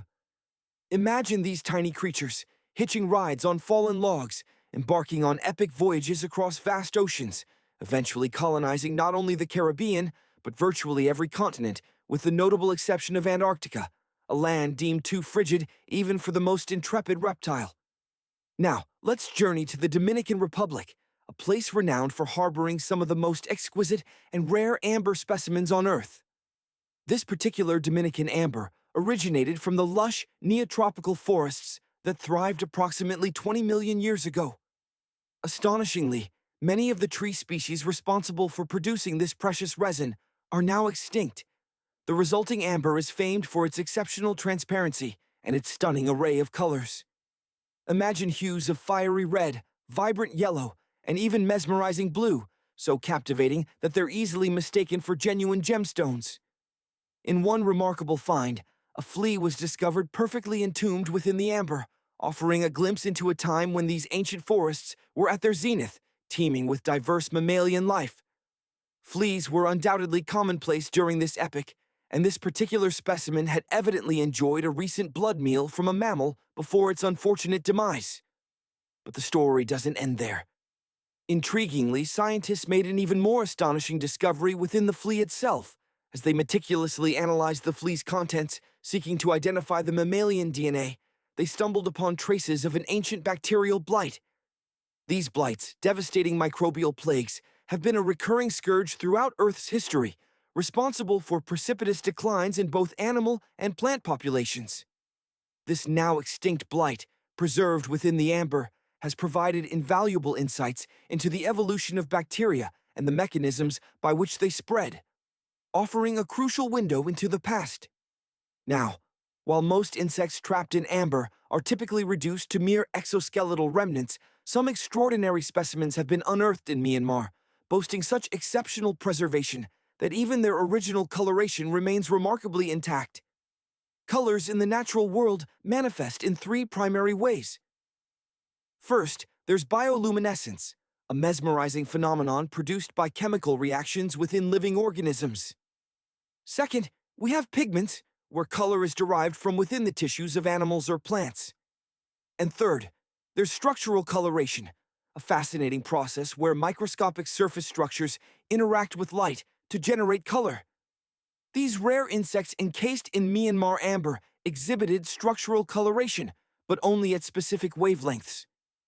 This explains the presence of incredibly intense colors, rarely observed elsewhere. Picture this. After a staggering 99 million years, these ancient insects still flaunt their vibrant colors. Blues, purples, and greens in all their glory. Some even appear so alien in their coloration and form that they seem to hail from another world, which in a sense they do, a world lost to time. Consider ants, those ubiquitous creatures that have been scurrying across the Earth for approximately 168 million years, based on the fossil record. They are renowned for their intricate social hierarchies and their collective hive mind intelligence. They have effectively conquered nearly every niche in the insect realm. But pinpointing the precise moment when these sophisticated social behaviors emerged has proven challenging. However, recent discoveries in amber, dating back 100 million years, have begun to shed light on the evolution of ant societies. Several amber fragments have yielded remarkably preserved specimens of various ant castes, including worker ants, formidable guardian or soldier ants, and even a queen ant. Before these discoveries, it was widely believed that such complex social structures arose millions of years later in ant evolutionary history. And that's not all. A piece of amber, also approximately 100 million years old, has offered a tantalizing glimpse into the no record of animal-powered vehicles. It's believed that the Maya used them to navigate a network of perhaps 964 settlements. Constructed like an immense spiderweb, these roads, according to archaeological findings, facilitated economic and social interaction. This discovery challenges the conventional view of the Mayan pre-classic period, 350 BCE, as a time of small isolated tribal settlements. Imagine the sheer manpower and engineering prowess required to construct these white highways. Scientists believe the Mayans used similar methods to build them. They were master architects, these Mayans, constructing incredible pyramids. We'll delve into these colossal structures shortly, so don't worry. Current scientific consensus suggests that these roads were ingeniously crafted from a blend of mud and core stone, reinforced with multiple layers of limestone. These remarkable discoveries were made possible by a cutting-edge technology known as LiDAR imaging. Imagine sonar technology used to map the ocean floor. LiDAR is similar, but instead of sound waves, it employs laser systems. This advanced mapping allows researchers to penetrate the dense canopies of forests, offering a kind of X-ray vision into the past. A true game-changer. The unearthing of these lost Mayan cities began in the mid-20th century. Since then, the ruins of magnificent urban centers like Tikal, Palenque, and Uasaktun have been brought back to light. But let's rewind a bit to provide some context. The Mayans were among the most significant pre-Columbian civilizations in the Americas. Experts estimate that, at its height, this civilization comprised over 40 cities, teeming with millions of inhabitants. A vast population. Their influence stretched across Mexico's Yucatan Peninsula, Guatemala, and Belize, sustained primarily by agriculture. The challenge? The Yucatan Peninsula presented formidable obstacles to successful farming. The Mayans ingeniously devised intricate irrigation systems in most of their cities to overcome these hurdles. They erected ceremonial buildings, majestic pyramids, sprawling plazas, and even specialized courts for playing ritual ball games. Beyond their pyramid-building prowess, the Mayans also developed a sophisticated astronomical system.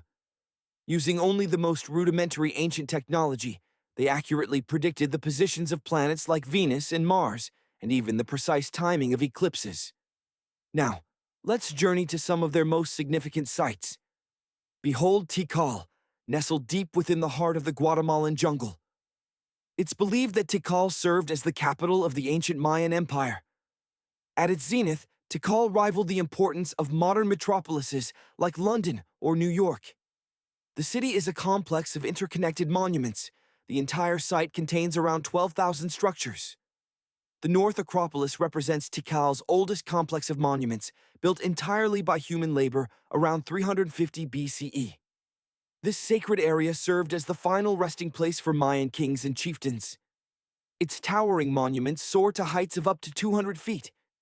Imagine these step pyramid temples, once adorned with vibrant red paint, a color favored by the Mayans. Today, only the bare limestone remains. The Mayan civilization extended across several modern countries. Therefore, it's not surprising that Chichen Itza is a considerable distance, a 10-hour drive, from Tikal. These weren't rival cities, but rather distinct urban centers, much like New York and Los Angeles today.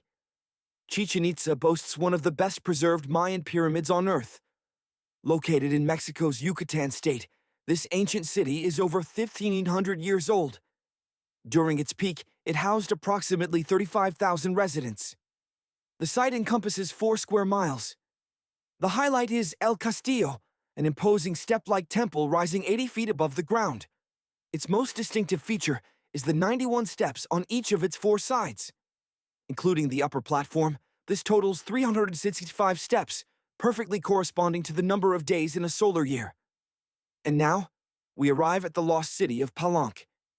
This significant Mayan city is thought to have supported over 6,000 inhabitants at its peak. Archaeologists have made some extraordinary discoveries here, some reminiscent of scenes from Indiana Jones or Tomb Raider.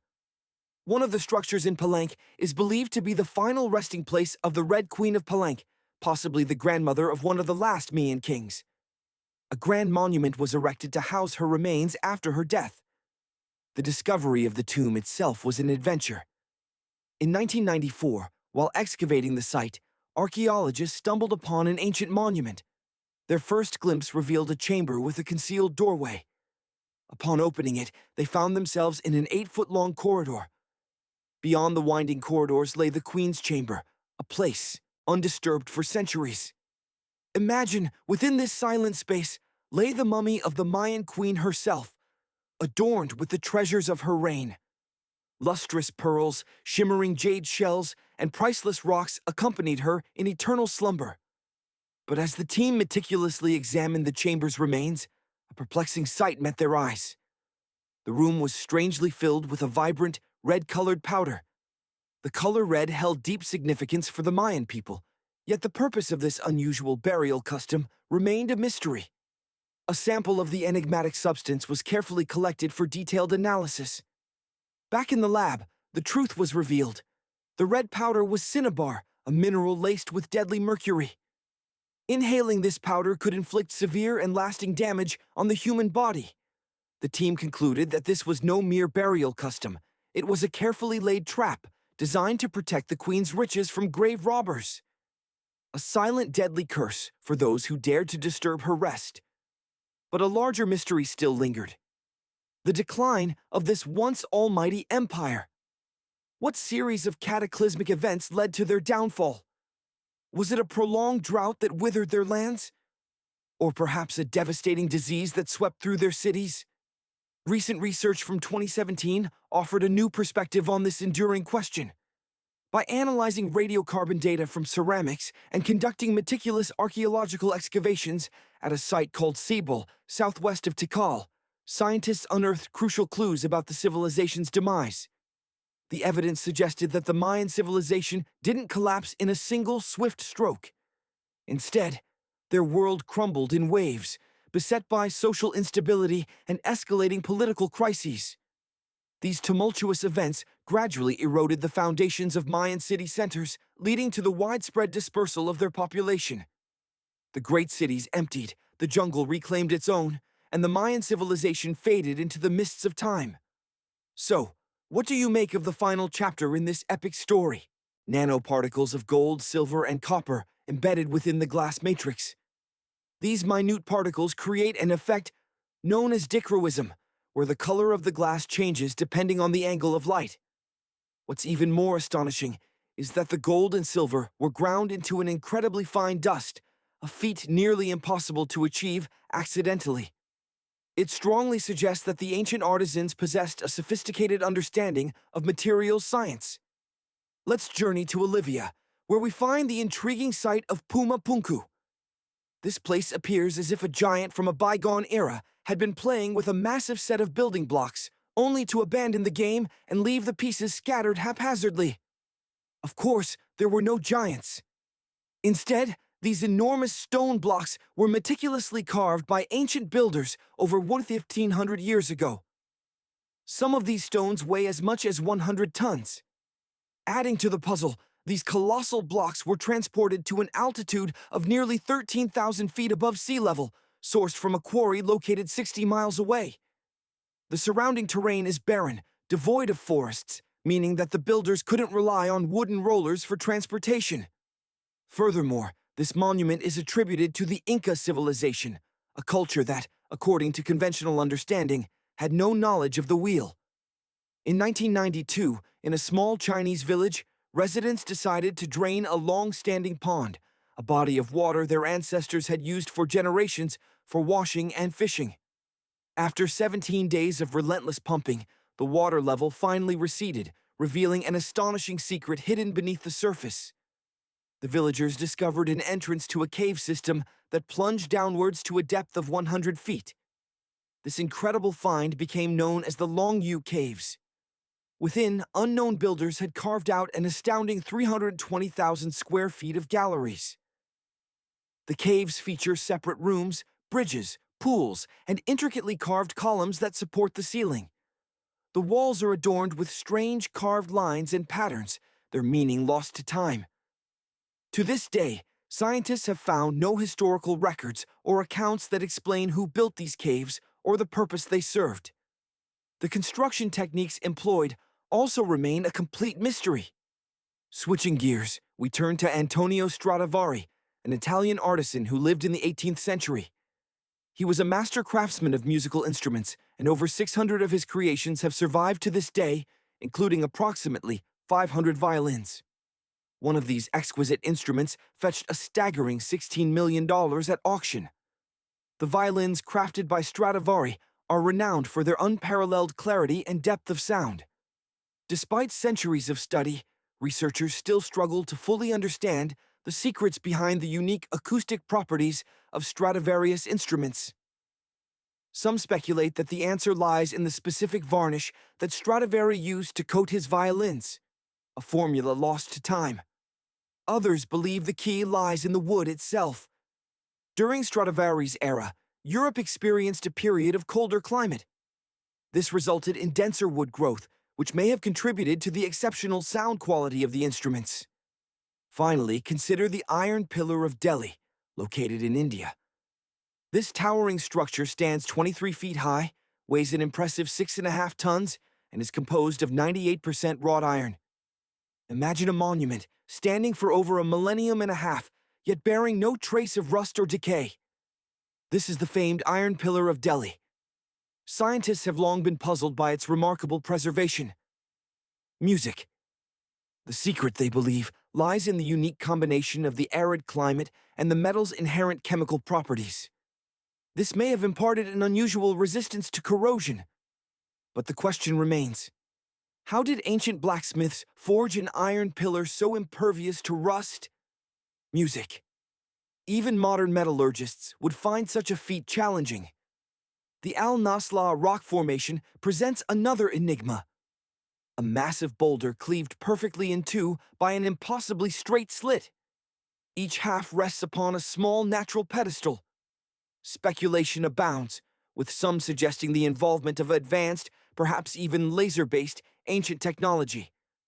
However, geologists propose a more natural explanation: music. They posit that the split resulted from subtle ground shifts or natural vibrations deep within the Earth.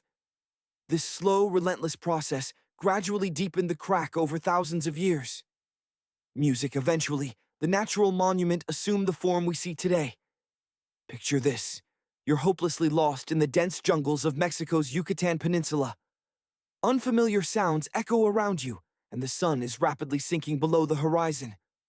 Soon, you'll be enveloped in the darkness of an uncharted rainforest, perhaps venturing alone in search of El Dorado wasn't such a brilliant idea after all. You press onward, driven by a desperate hope. Suddenly you stop. What's that up ahead? Massive stone stairways rise before you. This clearly isn't a natural formation. You quickly snap a photograph. Maybe you haven't discovered gold, but you might have stumbled upon something far more significant. Congratulations! You've inadvertently rediscovered Acabal, a long-lost Mayan city hidden nearly 40 meters within the jungle's embrace. Its name translates to stone enclosure, reflecting the Mayans' extensive use of this material. Stone was clearly in vogue at the time. They constructed towering pyramids, dwellings, and even ball courts from it. So, if you thought Europeans invented ball games, think again. The Mayans enthusiastically engaged in these games for both recreation and ritual. Music Akbal is just one of a series of long-lost Mayan cities being brought to light through modern technology. We'll explore others shortly. A striking feature of Akbal is its location amidst wetlands, prompting the city's construction on elevated ground.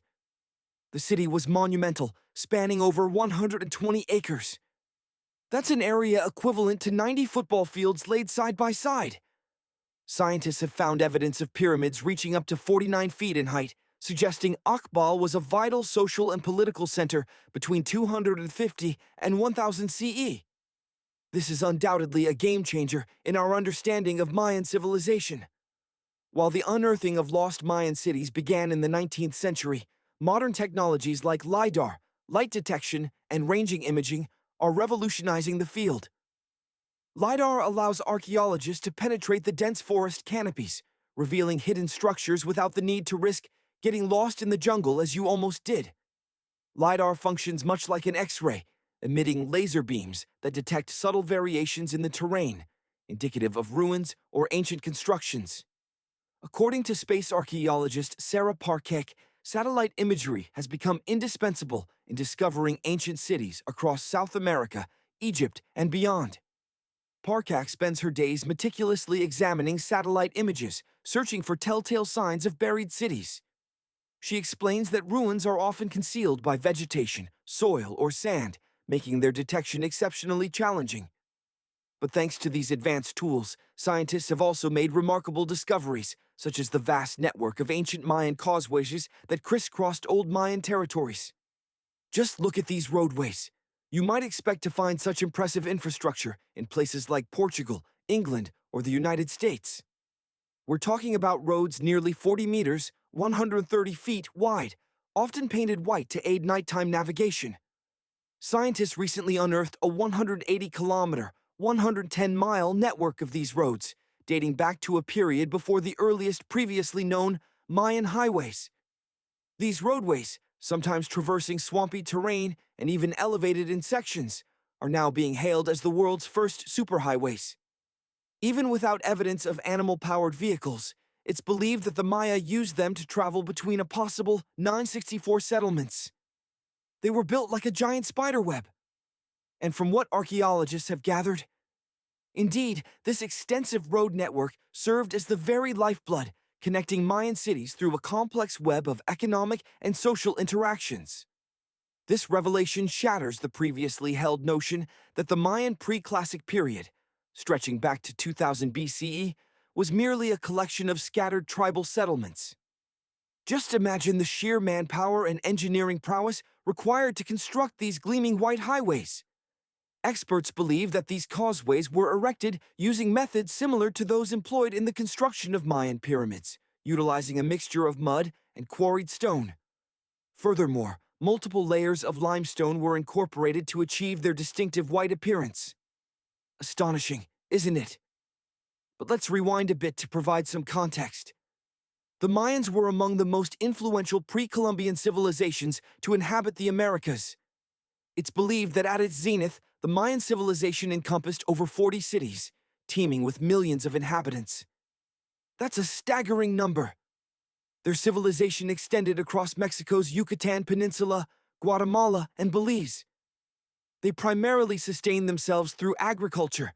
However, the Yucatan, pivotal discovery. The presence of black earth served as undeniable evidence that large-scale agriculture was not only possible but probable in the Amazon, thus paving the way for the rise of settled communities.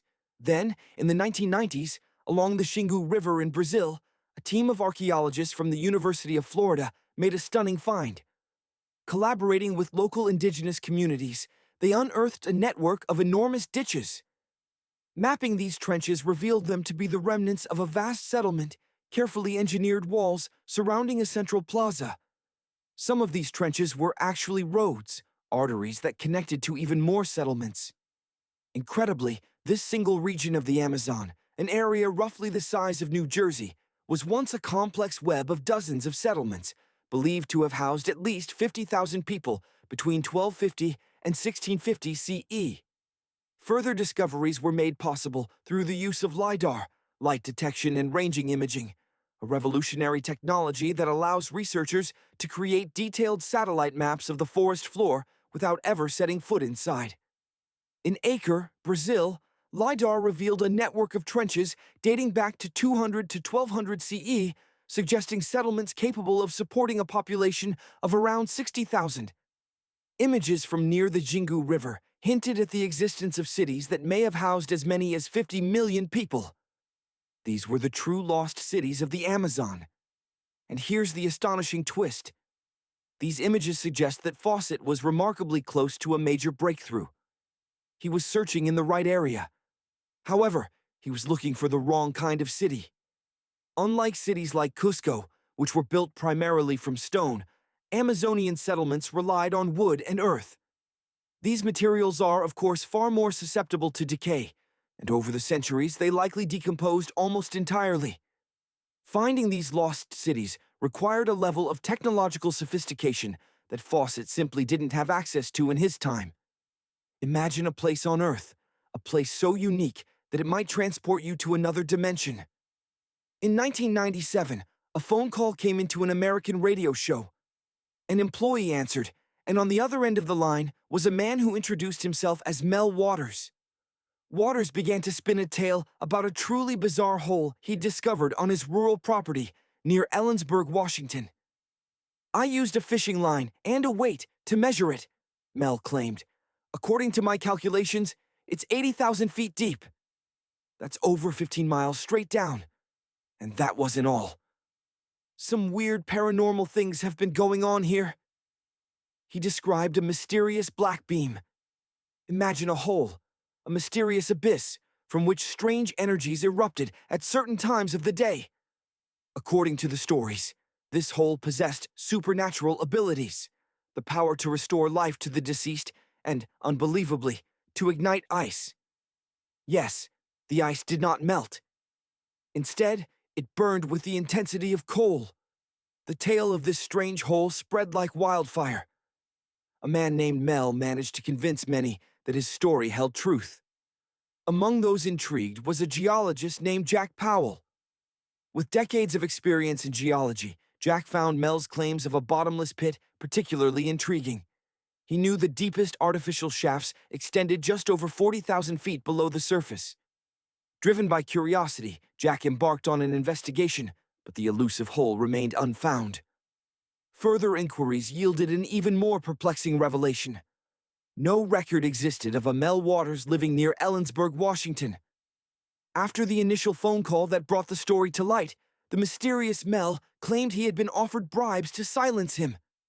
The entire affair morphed into a modern urban legend.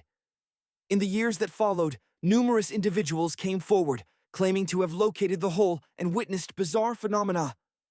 They spoke of eerie sounds emanating from its depths, strange lights illuminating the surrounding area, and unusual creatures emerging from the opening.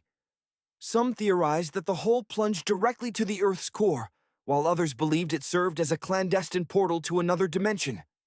Still others posited that Mel's Hole was a point where the very fabric of space and time warped, where objects and people vanished, never to be seen again. Of course, these remain just theories, speculations born of mystery. To this day, the existence of Mel's Hole remains unconfirmed. Contrast this with the Kola Superdeep Borehole, a real and tangible testament to human endeavor. This is the deepest hole ever dug by mankind. It is now sealed and welded shut, a silent sentinel amidst the abandoned remnants of the project site.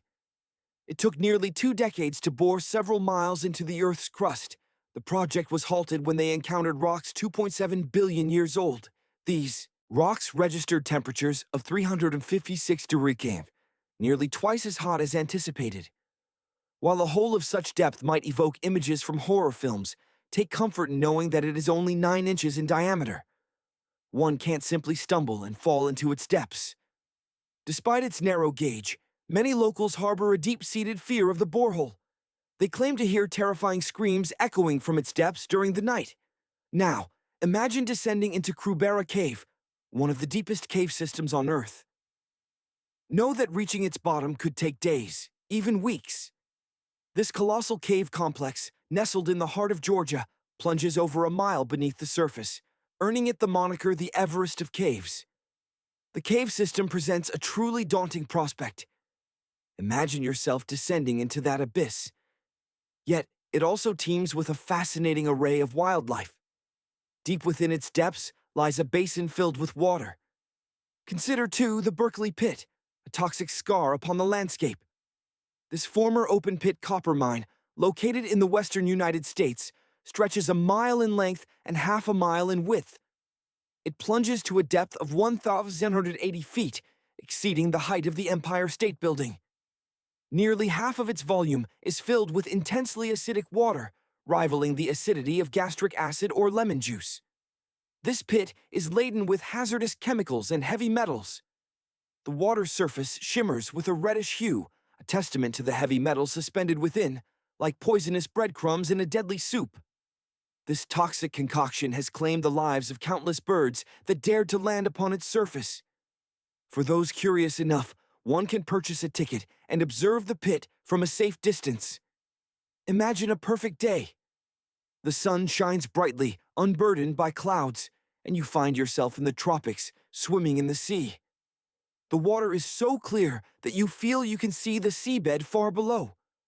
You look down, only to be met by an all-encompassing darkness. Imagine standing at the edge of an abyss. The water stretches out before you, an endless blue that hints at unfathomable depths. Peer down, and if your imagination takes hold, you might just glimpse colossal sea monsters rising from the black. This is the feeling that washes over you as you stand above Dean's blue hole. From the surface, it appears as a perfect circle, a sapphire eye staring up at the sky. But descend even a short distance, and the hole dramatically expands, becoming a cavern 4 times wider than its surface opening. Located off Long Island in the Bahamas, Dean's blue hole plunges a staggering 663 feet into the ocean depths. This makes it the second deepest blue hole on Earth, a submarine sinkhole filled with salt water. These kinds of sinkholes form when rainwater erodes fractures in limestone bedrock, carving a path directly to the water table. In the case of Dean's blue hole, the rising sea levels since the last ice age, some 15,000 years ago, have also played a crucial role in its formation. Now, let's shift our focus to a different scene, a seemingly ordinary afternoon at Mount Baldy in Indiana. The sun was shining, and a researcher named Erin was wrapping up her study of wind speeds. Everything seemed perfect until a sudden, chilling premonition wiped the smile from her face. She turned to see a man in swim trunks, frantically digging in the sand. "He's right here!" he screamed, his voice laced with desperation, while his wife stood nearby, paralyzed with shock. Their 6-year-old son had vanished, swallowed by the earth without a trace. Erin scanned the area, but there was no sign of an opening, no freshly turned earth that would indicate a recently dug hole. As more people rushed to help, someone dialed 911. Erin struggled to comprehend how such a thing could happen. She initially thought the boy was simply hiding, waiting to jump out and surprise his parents. She eventually went home, only to see the unfolding drama on the evening news. The rescue team had miraculously found the boy, buried 11 feet beneath the surface of a dune. It was a moment of both relief and disbelief. We live in an age where robotic probes analyze the sands of Mars, yet here on Earth, a simple walk on the beach can lead to encounters with geological mysteries, holes that seemingly appear from nowhere. Speaking of strange holes, the Ice Cube Neutrino Observatory resembles something straight out of a science fiction thriller. This Antarctic research station, situated than that between New York and Los Angeles. It even slightly exceeds the distance between the North and South poles. Even in our modern era, humanity has never constructed anything on this scale.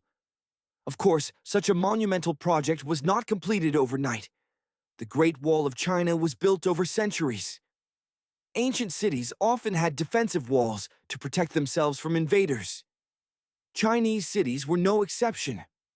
In 220 BCE, the first Chinese emperor unified the country and conceived a brilliant yet incredibly ambitious plan to merge all the existing city walls into one continuous, colossal barrier that would safeguard the nation's borders from northern invaders. Imagine a vast construction project, centuries in the making, driven forward by the ambition of emperors and the sweat of countless laborers. A general, a man of vision and authority, oversaw the initial phases, conscripting workers from every corner of society, soldiers, commoners, even convicts.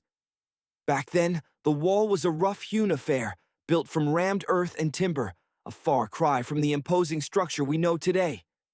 In strategically vital areas, sections of the wall were deliberately overlapped, creating formidable defensive strongholds.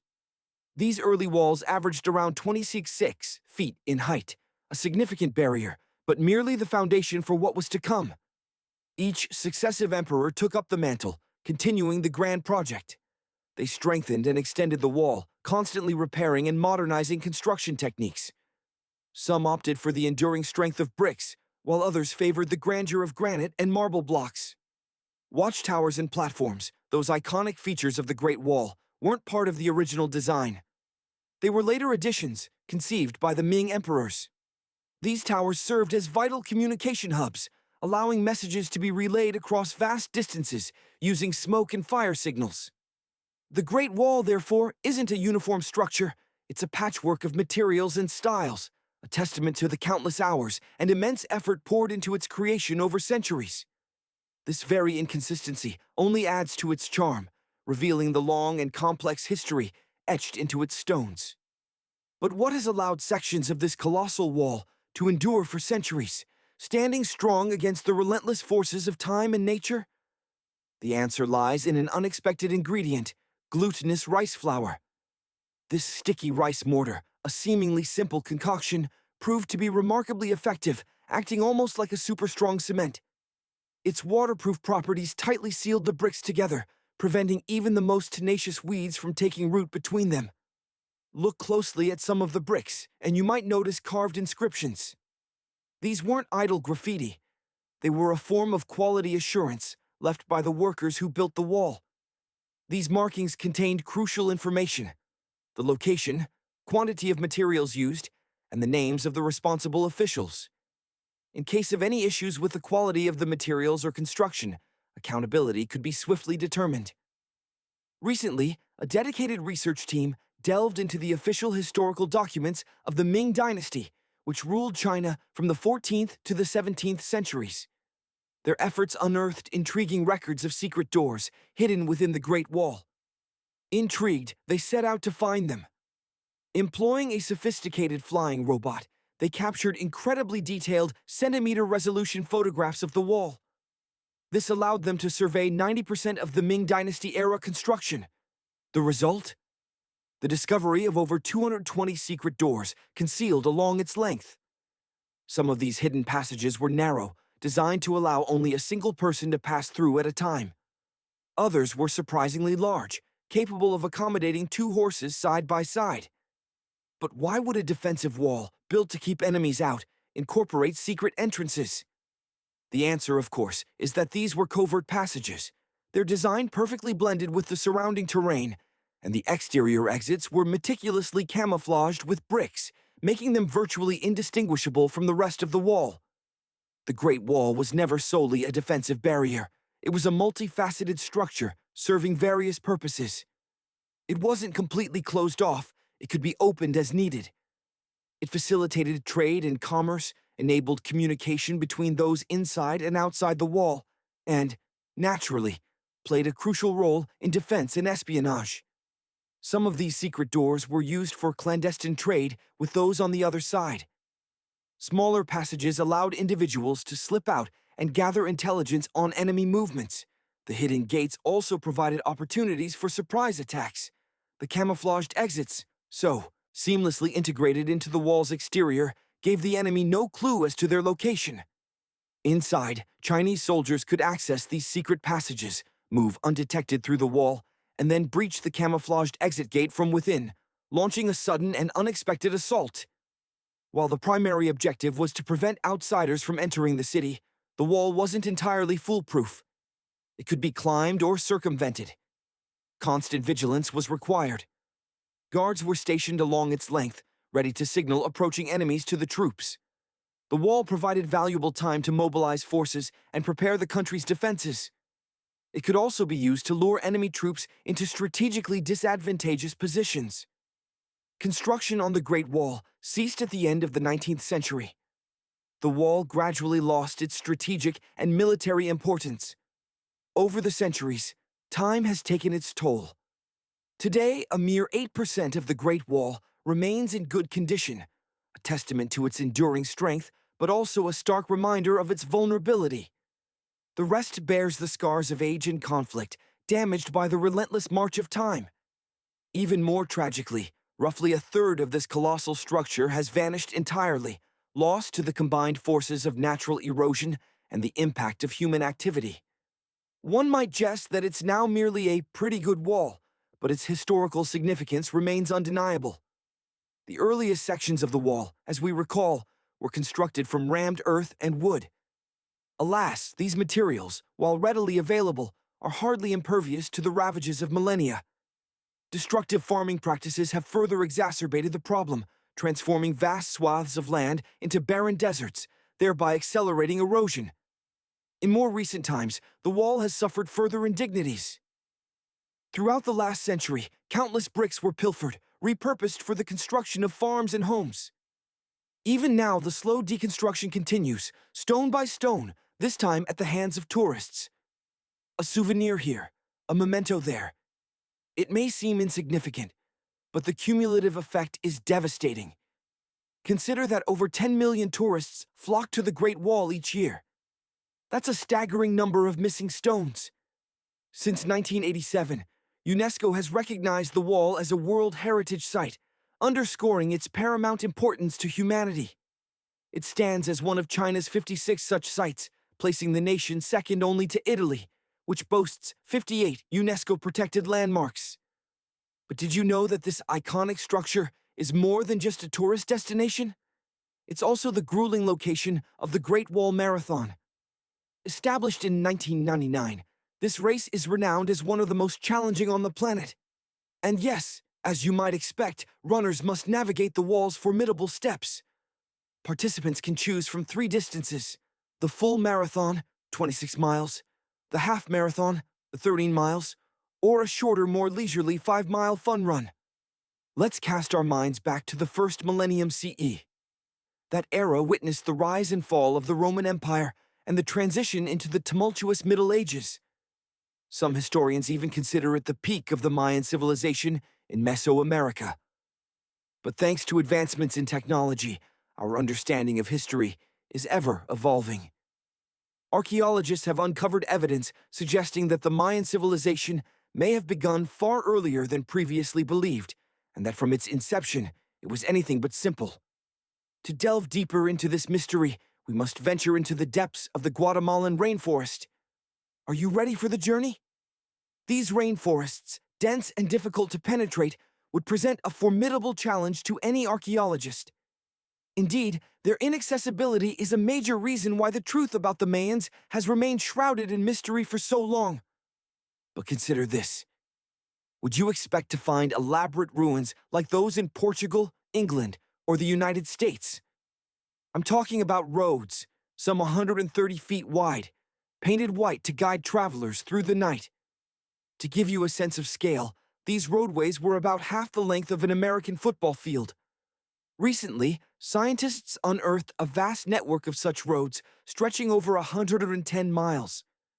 They believe these roads predate the earliest known Mayan ruins. These causeways, sometimes traversing swampy terrain and even elevated above it, are now being hailed as the world's first superhighways. While there's